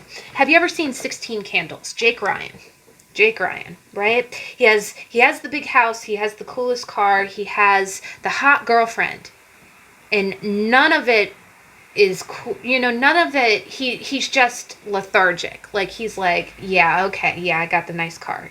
And at the end of the movie, he ends up just throwing the keys in the car and like, okay, you want to drive it, drive it. Hot girlfriend, yeah, she's all right. He doesn't even, it's almost like the vibe that I'm getting from this read is like, in the past, you've curated some kind of identity. And now that identity, because we talked about it with the Five of Swords, it's like keeping you doing some kind of dirty work that you're aware of, that you're not, it makes you out to be the jerk, but it's almost like you have to do it, right? You're tasked to do it, even though it creates a win-lose situation. And what I'm kind of getting here is that in the past, I'm seeing like a Three of Cups. I'm seeing like a party environment.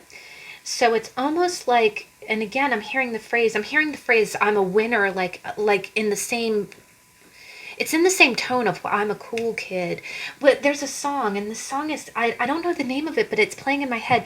One of the cool kids, gotta be one of the cool kids. And it's almost like you've been a quote unquote cool kid for so long that in order to maintain that identity, you have to stay on top. It makes you defeat other people and keep on this armor, these clothes that aren't really you, and you're feeling like Jake Ryan. You feel like, yeah, I'm one of the cool kids. Aren't I cool? And it's sarcastic. You're rolling your own eyes at yourself. Like it's total hollow victory. It's almost like an identity you don't want to keep anymore because you're tired you're tired of being on top. It holds no meaning for you. You're just almost over it. You're over it. And the current energy, so I think in the past it was exciting for you to have that image. For you to be the winner in the past really made you feel good. But to be that soldier, you look like an exhausted soldier, and you're wearing that armor, and it's almost like we don't even see your face, right? You're just kind of slumped over, and you're the winner, but you feel defeated by it. It's almost like by winning you're defeating yourself. And your present energy, the reason that I kind of feel it is because in the past it's very upbeat. It's like, okay, I feel great. This is great. So maybe in the past it really did something for you. But the present energy, what we saw the Page of Wands, which is it's that kind of young, and it's an immature energy. And what's really striking me is there's a dragon there. And when I see dragons, I think about awakening inner force, right? And then you see justice. And underneath this, the Ten of Pentacles wanted to pop out. The Ten of Pentacles in that respect is almost kind of like a family card too. So that one other way that I can kind of read it is maybe there's some kind of persona that you need to maintain either for family, but I'm almost getting more of a social friend group. But it might play into family too. It might kind of carry over into that. You having a certain persona, and that's what everybody expects you to be. It's the status quo, so to speak. It's the faceplate that you've been wearing for a long time. But what I kind of see here is that I do get a sense that you're tired of always being the winner. It's like you're tired of this mask. You're tired of this helmet that you have to wear. It's almost like it's too heavy. And I'm sick of it, right? I'm sick of being the cool kid. I'm sick of, and again, I'm really seeing Jake Ryan. At the end of the movie, he was very lethargic. He didn't care. He didn't want the girlfriend. He didn't want the car. He wanted to be real. He wanted something real. And he wanted to express how he really was, And what I'm kind of seeing here is that's almost what you want, because Page of Wands is daring to, it's the beginner, right? It's the beginner. And justice is, Five of Swords is a win-lose situation. Justice is justice. Justice is those who are wrong will see justice. Those who are right will see justice. And what it is it isn't, justice can be win-lose, but justice is always fair, though. Five of Swords is not fair. Justice is always on the level. Those who need to make amends will make amends.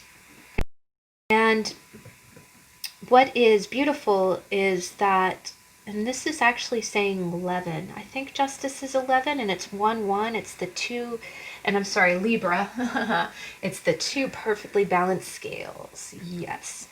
You could be dealing with a Libra, possibly. Or there could be a Libra that's really kind of, wow, guys, you know what? I'm hearing Muse. I'm hearing Muse. You could have someone showing you that, just like in 16 Candles, there was someone who was very authentic, that kind of, what sparked Jake's reason to change is that he saw someone that made him want to change. Right? So and the Page of Wands is a spark of something. It's wanting to try something new. And with that dragon, ooh, hold on.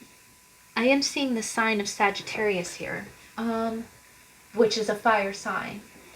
And that's a sign of luck. It is also, they are also a little bit of the partiers of the zodiac. They're very likable.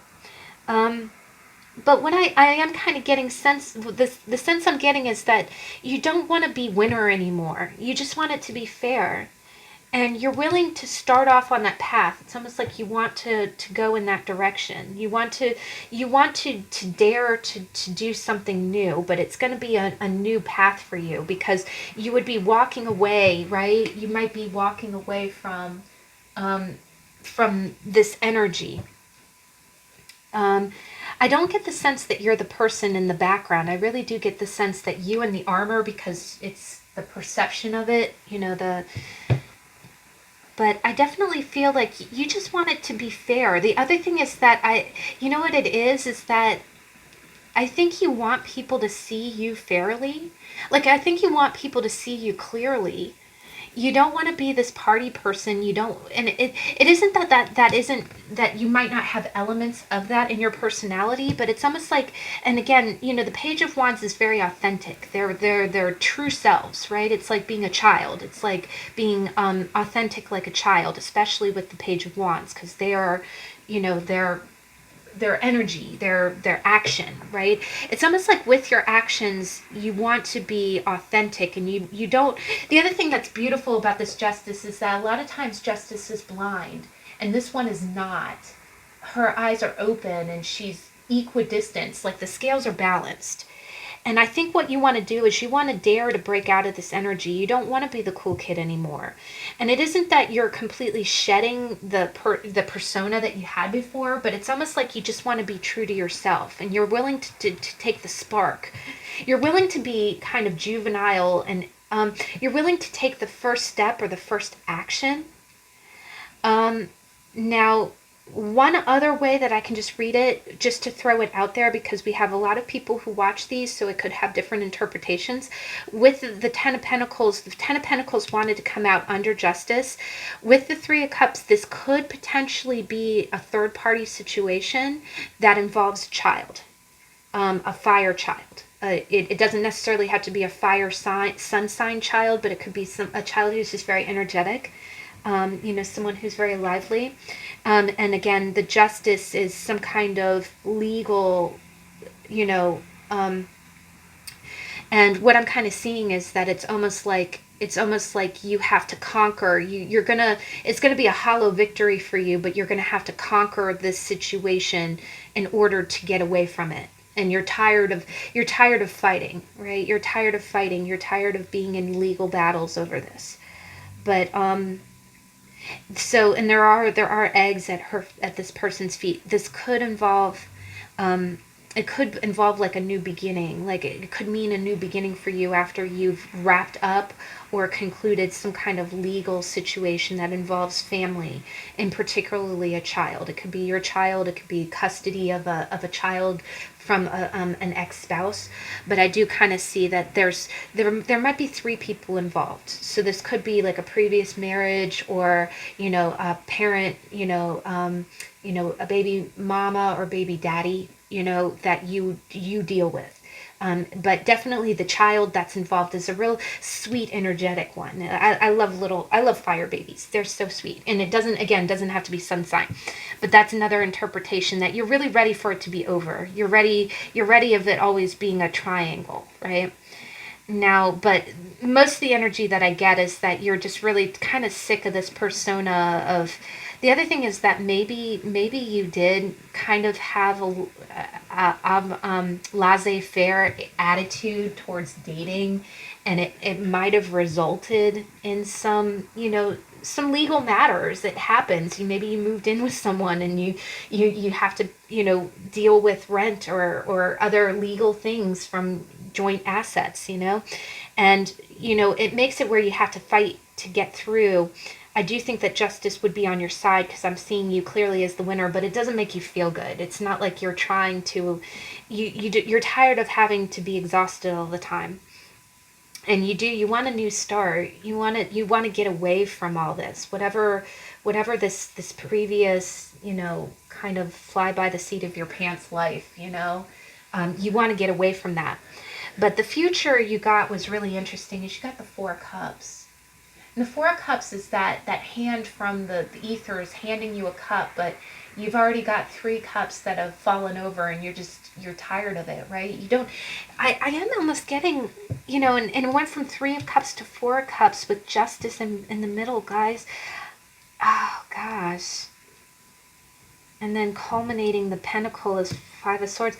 I do think that maybe this is just another interpretation. You can be a man or a woman. Maybe a few relationships just did not pan out and they ended up being more grief than what they were. And what it did is it kind of put you in a bad light. Or the other thing that we talked about is that sometimes it can be slander. You know, maybe you dated someone and then it didn't work out and all of a sudden the person's bad mouthing you, and now as you're moving forward and trying to date again, you're almost, over it. I get a real over it vibe. Like you almost don't even want to date anymore because it's just been straight up drama-rama. You're like, oh my gosh, I don't want to go through this anymore, right? But I am also getting a sense that, victory and Five of Swords and justice with the Page of Wands. One other thing is that you might have blatantly had to, you might have had to really blatantly defeat someone. Maybe you were kind of dating around and someone was talking crap about you and you had to shut it down hard. But it made you out to be the bad guy, even though you're hurting too. Nobody in that situation gets off scot-free. Again, it's a win-lose situation. That's why no one likes the Five of Swords. It's it doesn't feel good for either person. But as you move forward, it's almost like you're a little bit numb. It's not even that you're afraid to date again. It's just this has left its mark. The other thing is that I think you are running from some kind of bad reputation. I think that somebody has probably kind of labeled you, and even though you were vindicated, even though you came out the winner, something about this situation is lingering. But the future energy, you are going to just feel a little lethargic for a while. And that happens to all of us. You see the expression on their face, You are going to be kind of cautious. And all we can say is that, in those kind of situations, maybe you want to give yourself a little bit of time to heal. The Five of Swords is conflict. Five is conflict. It's change. And even if you came out on top and you're feeling like it's a hollow victory, it's going to leave an impression. It's going to leave a mark. But your emotions card is really interesting as you got disappointed, disillusioned, defeated, let down. And again, this is kind of an oxymoron because, I don't think that you were defeated in this, but I do think that you were let down. And you can be the winner and still feel like the loser, right? Because again, maybe the other way that I kind of read this is maybe you had high hopes for this situation and it just kind of blew up. And then you had to do damage control, and now you're almost, again, 3 of Cups to 4 of Cups. You're right back where you started, and you just feel like, you feel like everything just kind of got away from you, and it does. It makes you feel really let down. The other thing is that the expressions on these cards, guys, gosh, just disappointment, disappointment, disappointment. And I'm sorry for that, but I do think that you did damage control in the right way, though. And again, with justice would be served, because if this was any type of slander, if someone was trying to make you out, I do think that you might have had a little bit of legitimate behavior there that someone could extrapolate, like, oh, well, this person was hanging out, this person was hanging out with my girl and she says that she, that he cheated on her or whatever. And then you set it straight. Well, I never cheated on her. This didn't happen. You were victorious. You handled it. But then moving forward, you're like, gosh, that just kind of blew up and got ugly. Do I even want to put myself in that situation again? But I do also think that there's something about this that's rooted in reputation. But there's a lot of swords and cups, so I do think that's a lot of talking and a lot of feeling. So, but I think moving forward, if you don't feel like getting back out there right away, or if you're still dealing with lingering emotions from this, give yourself a little bit of time. Disappointment, as I always say, it doesn't kill, but it maims. And that's the Five of Swords for sure, No one's bleeding, but it's not like, those swords are, there was still a sword fight, right? Just because no one died doesn't mean that it doesn't hurt. The other thing is that there is a lot of rejection in this. There's a lot of rejection because feeling defeated, disappointed, and one person walking away and, and then the Four of Cups. you know, not wanting to take a cup that's being offered to you. You know, there's a lot of hurt in that, and it's sore. It leaves you feeling sore. But I do say, you know, please be patient with yourself. Moving forward, you might be feeling a little, you know, like you're not even afraid. You just don't want to go through anything like this again, and you might be reflecting on your own persona a little bit. There might be some changes that you're making there. But I do, you know, hope that this resonates. You know, if, you know, please take care of yourself. You know, none of this is bad. It just means that, you know, it always means that there's work we can do. There's work we can do to feel better, right? All right, but so last but not least, we've got the Slow Tarot by Lacey Bryant with our bloodstone. And the bloodstone is a beautiful stone. It actually does a lot to clear kind of, not even negative emotions. It just helps clear out complicated emotions. So I think that's a wonderful thing. Put some of that right on my forehead. But all right, so deck number 3, and this is such a beautiful card. So deck number 3, how does the 5 of Swords manifest in your life? Oh wow, guys, these two came out together, and you know what? This was the final position of deck 3, I think, for the 4 Swords. Wow, maybe if you pick the third deck with the 4 Swords, or here, these are very thoroughly shuffled.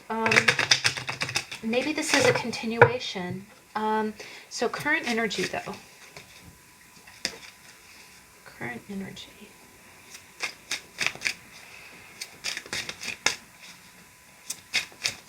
The 6 of Swords wanted to pop out. Current energy. Oh, wow. Future energy. Oh, gosh. Okay, please clarify the King of Swords. Queen of Cups wants to pop out too. All right, I will bear in mind because that's a couple. All right, so what's the emotions behind this? And just for the record, we got 2 kings and 2 majors. Wow. Oh my gosh. Can I just tell you, honey, if you're and we'll get into that. Wow. See, this is where the 5 of Swords can be pretty darn cool. All right. What's our energy? What's the energy behind this? Whoa. Okay.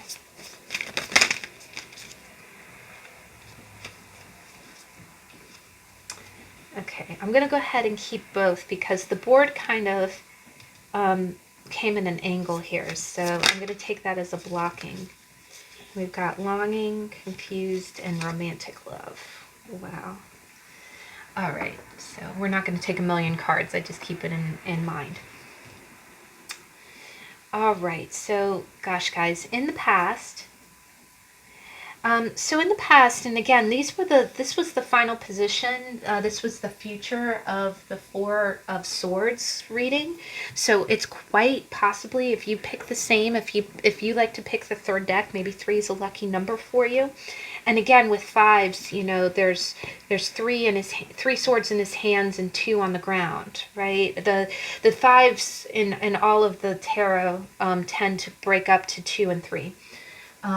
Which, you know, with swords is the 2 of Swords and the 3 of Swords. So, you know, that can be, you know, mental gridlock and then a painful culmination kind of moment. But what I see is in the past, this is interesting. I do see that you have the 8 of Cups crowned by the King of Cups. So the first thing that I kind of think is that I really think that you took time for yourself.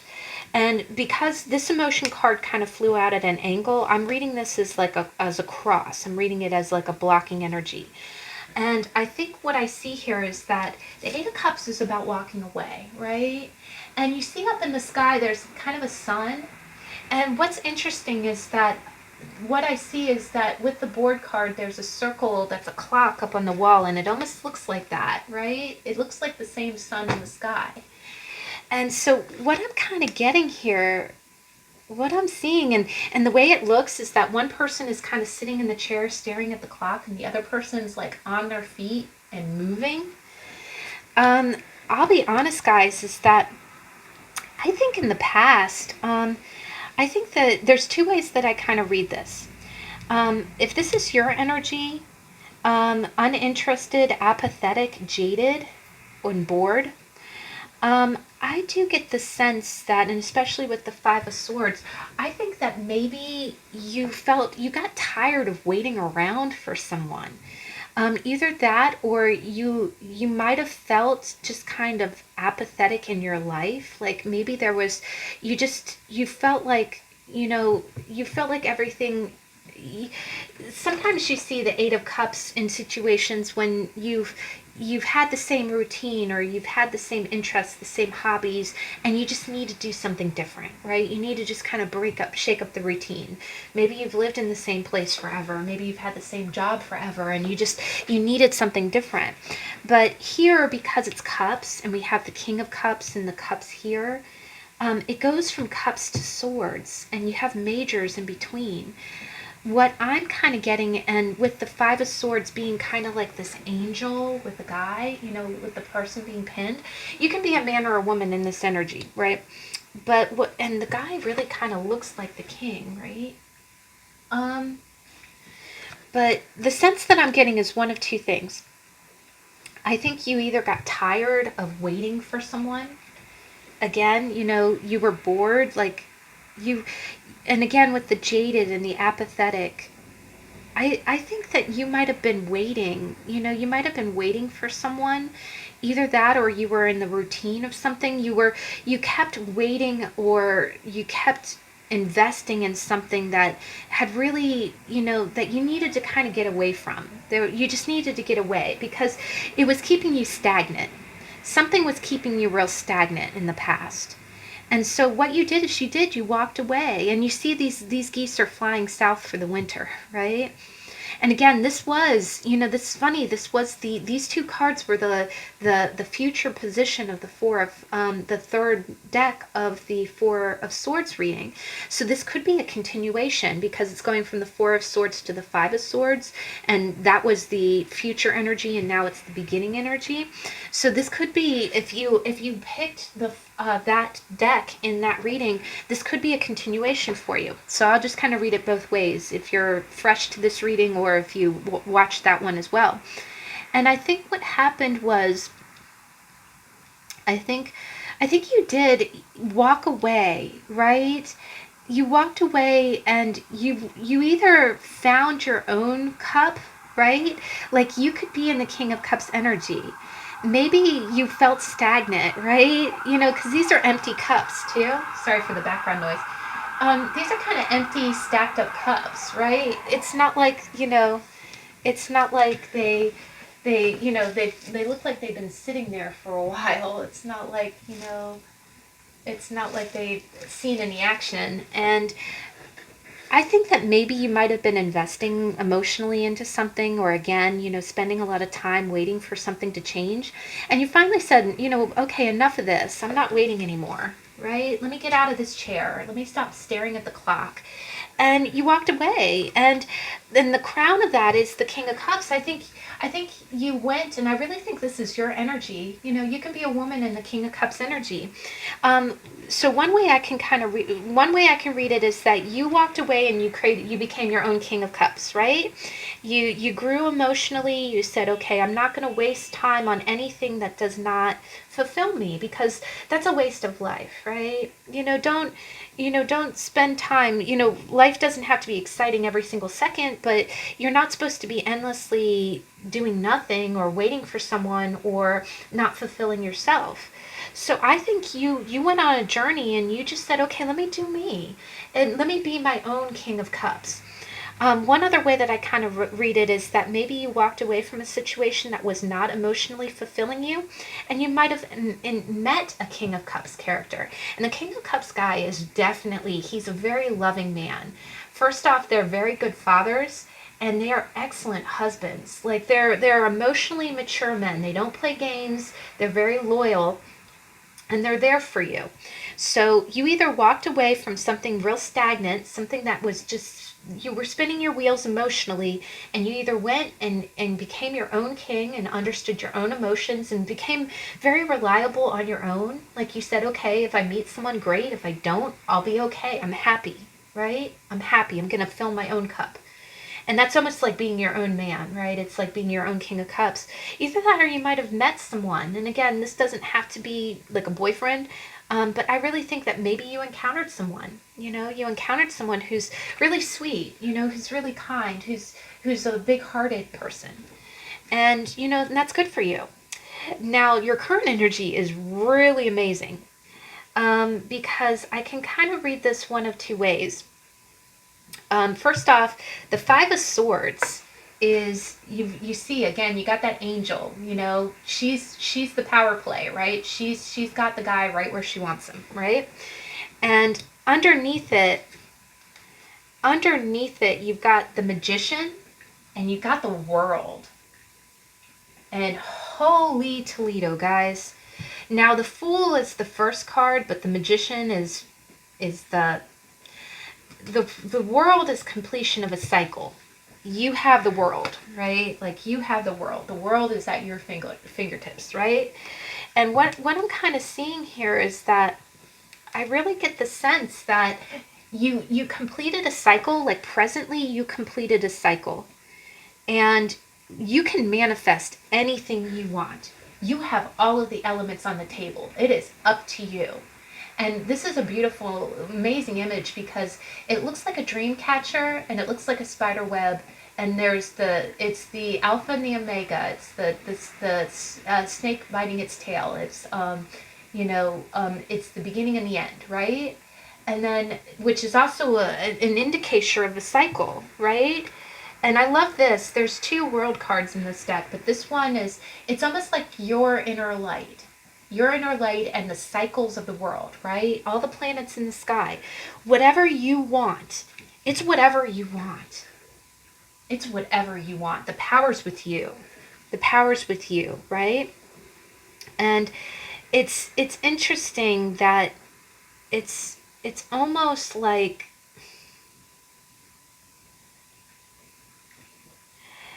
this is really interesting energy here, guys, because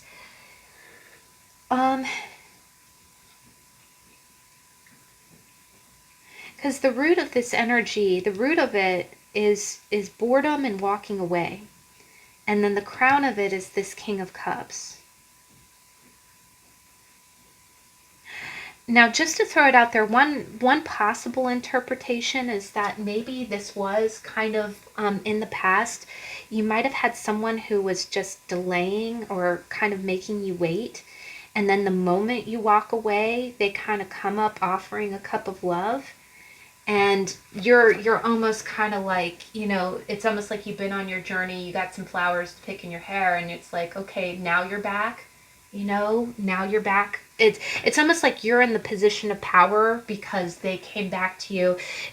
This could be power play in the sense that, again, she's in control.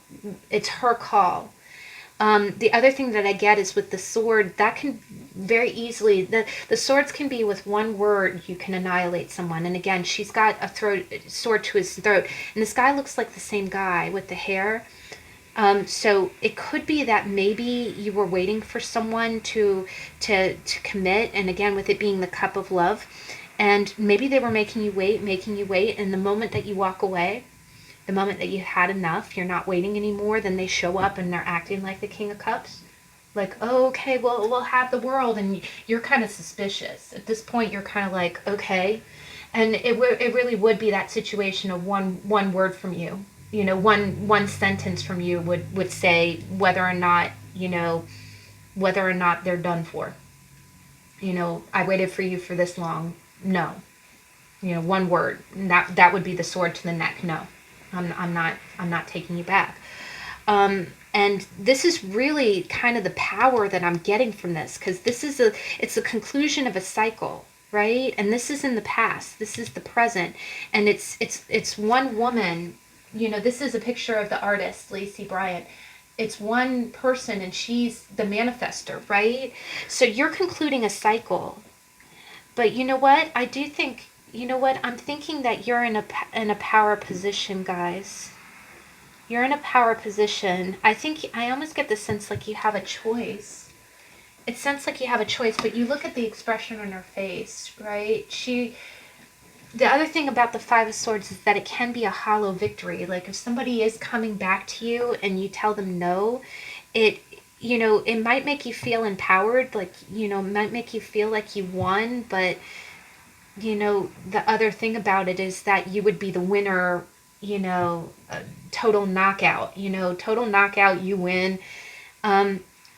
But what I'm getting kind of a sense is that I think I'm getting a strong sense it's up to you. Because the thing is, I'm seeing two kings here, guys. Two kings. And the problem is that one is really, one's really loving and the other one's very analytical. So what I'm kind of sensing is that, yeah, so one way to read it, you walked away, someone was making you wait, you walked away, and then they came back around the moment that you walked away, and now you're in a power position where one sentence from you would either end this or start it anew. And the world is the completion of one cycle, and the magician is the ability to control where this goes.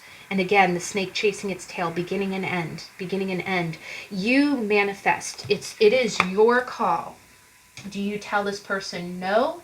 Or do you say, you take the sword away from his neck and let him get up and say, okay, this is how it's going to be. But you're the winner either way. But what I am kind of seeing is that it's what future do you want to manifest, right? If this is a person in the past, do you really want to take them back if they kind of did that to you? But the king does not show up very easily, right? Kings are mature, so it could have been that you were waiting for this person to kind of grow up a little bit. The other way I read it is that maybe you had to walk away and become this king, like be your own man, and now you are in the power position after doing that work. You're in control. You're completing one cycle and starting another, and what this new cycle brings is completely up to you. You are totally the winner, right? But the future that I've got here is that you've got the King of Swords and you've got the Nine of Swords. And wow, guys, the way I'm really reading this is this is kind of tough because, again, when you look at Five of Swords, if it is a situation where you have to make a judgment call, if you make the wrong judgment call, right? Because when you look at this sword, this king has known battle, right? He has a scar. It's like one eye. He's taken a sword to the eye, right? And he's learned. And he's got a bunch of doves of peace behind him, and he's got a white flower at his feet. And underneath it, the root of this energy is the Nine of Swords. To be completely honest, guys, I think that you have not made your decision yet. I think that you had a lot of stagnancy in your past. I do think either way, whether or not this is a person approaching you or whether or not this is your own energy, I think you really have been your own man. I think you've really grown. You're very, very mature emotionally, and you're there for yourself, right? You're independent and you're there for yourself. And this is definitely on your terms. What happens, your future is completely contingent upon you. But you are wrapping, there is a cycle that's completing, and whatever your future is going to be manifested by you. But the thing is that this is coming out more of kind of a caution card. The Five of Swords is cautioning you because, again, this is an angel, right? This is an angel, but she has dark wings, which means that, again, sometimes we can either overestimate our power or, again, the Five of Swords can be a call that you do need to set your boundaries, right? Sometimes it is a call that you need to stand your ground. You need to show that you are not to be messed with, right? And that is a little bit of this card. But I think what it's telling you is because it's 5 and it's conflict, if you let someone back into your life that has messed around with you before, you're gonna end up, you might end up in that situation where you'll go through a lot more of these battles, right? And I think that's what you're afraid of, right? You're afraid of making the wrong choice. And honestly, I think this might be kind of keeping you up at night, right? But the other side of it is that the King of Cups is a real loving character, right? If someone has changed, if they have become better, and you pass or you say, no, you've hurt me in the past, I'm never going to trust you again, then you might end up being the King of Swords in that kind of, well, I passed on love, right? I passed on love because I listened to my head, and now, I'll be, this is keeping you really in your thoughts. I think you're agonizing in the future. I think that you are a very wise person. Like, I think you're very emotionally on the level, and I think you're going to be making the right decisions for your own highest good. And again, I'm seeing two kings here. So if this is your energy, you are completely in control of your heart, and you're completely in control of your mind. And that is excellent, guys. And with you having the World and the Magician, there is really it is all up to, this is a complete boundaries. This is a complete boundaries thing. But what I think it is telling you is that it's almost like you have to make decisions when you're in that position. If somebody comes back to you and they're in a vulnerable, because we talked about that, being in a vulnerable position. If someone says, hey, I know I've wronged you, can you please give me another chance? You could run them through with one sentence, one, sword, with one word. You can say, no, you wronged me. No. And you're in the power position, right? But that decision is up to you, because you're the Magician. You can manifest whatever you'd like. Whatever you want to do, you can do, because you have the power and you have the boundaries. The other thing is that if you were waiting for something to change, it's just telling you that, use your best judgment, because sometimes power does go to your head like that, right? When you're in that position, try to be mindful. But this is a cycle that's closing, right? This is a cycle that's completing. But as you go forward, your energy is really quite beautiful. This is a nice King of Swords. I mean, he's very benevolent, but he's very wise, because he's known those kind of battles, right? He's been on the winning side and the losing side, right? He's still there, and he's a king, but he has scars, right? So what it's just kind of telling you, and again, he has, Nine of Swords is that anxiety. It's almost like being kept awake at night by your decisions, or it's what happened, what didn't happen, what could happen, right? So what it's really telling you is that you are in the power position. You have the choice. You have the power. The way this pans out is completely up to you. But if you want to be sure that you're not going to be awake at night, double questioning the decisions that you made, try not to let the power go to your head. But I don't think that should be a problem, because we've got two kings. I think you are in a leader's energy. You know your own mind, and you know your own heart. The other thing is that you see that this is also a broken sword, right? So I do think that, I don't know if that sword's been broken off on this person, but I do think that just, kind of think the way that a king would. If you have to go to battle for something, I do think that it's saying keep your boundaries in place, but try not to be, this is a win-lose situation, and I know, I'm sorry, this is so veritable. So this isn't really giving an advice, but it is just telling you that you have the maturity to, the other thing that this might be telling you as well, is that if anybody's coming up to you and being like, well, you got to take me back, da-da-da-da-da. No, you don't. I don't have to take you back. You're not the person calling the shots here.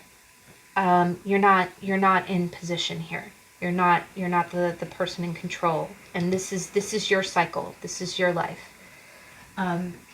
The only other thing that I can read is that it is quite possible that maybe, maybe you walked away and you did have to make a tough decision, and it's going to make you feel like the King of Swords. I think in the future, if you do decide to if this does involve a person and you decide, okay, I'm going to go on my own, or I'm going to create my own future, the sword suit, the king and the queen, they're very independent, but it's almost like they have to make the tough calls, right? Because swords are about justice, and you see the doves of peace here as well. He has a scar over his eye because he probably showed forbearance and got took a hit for it, right?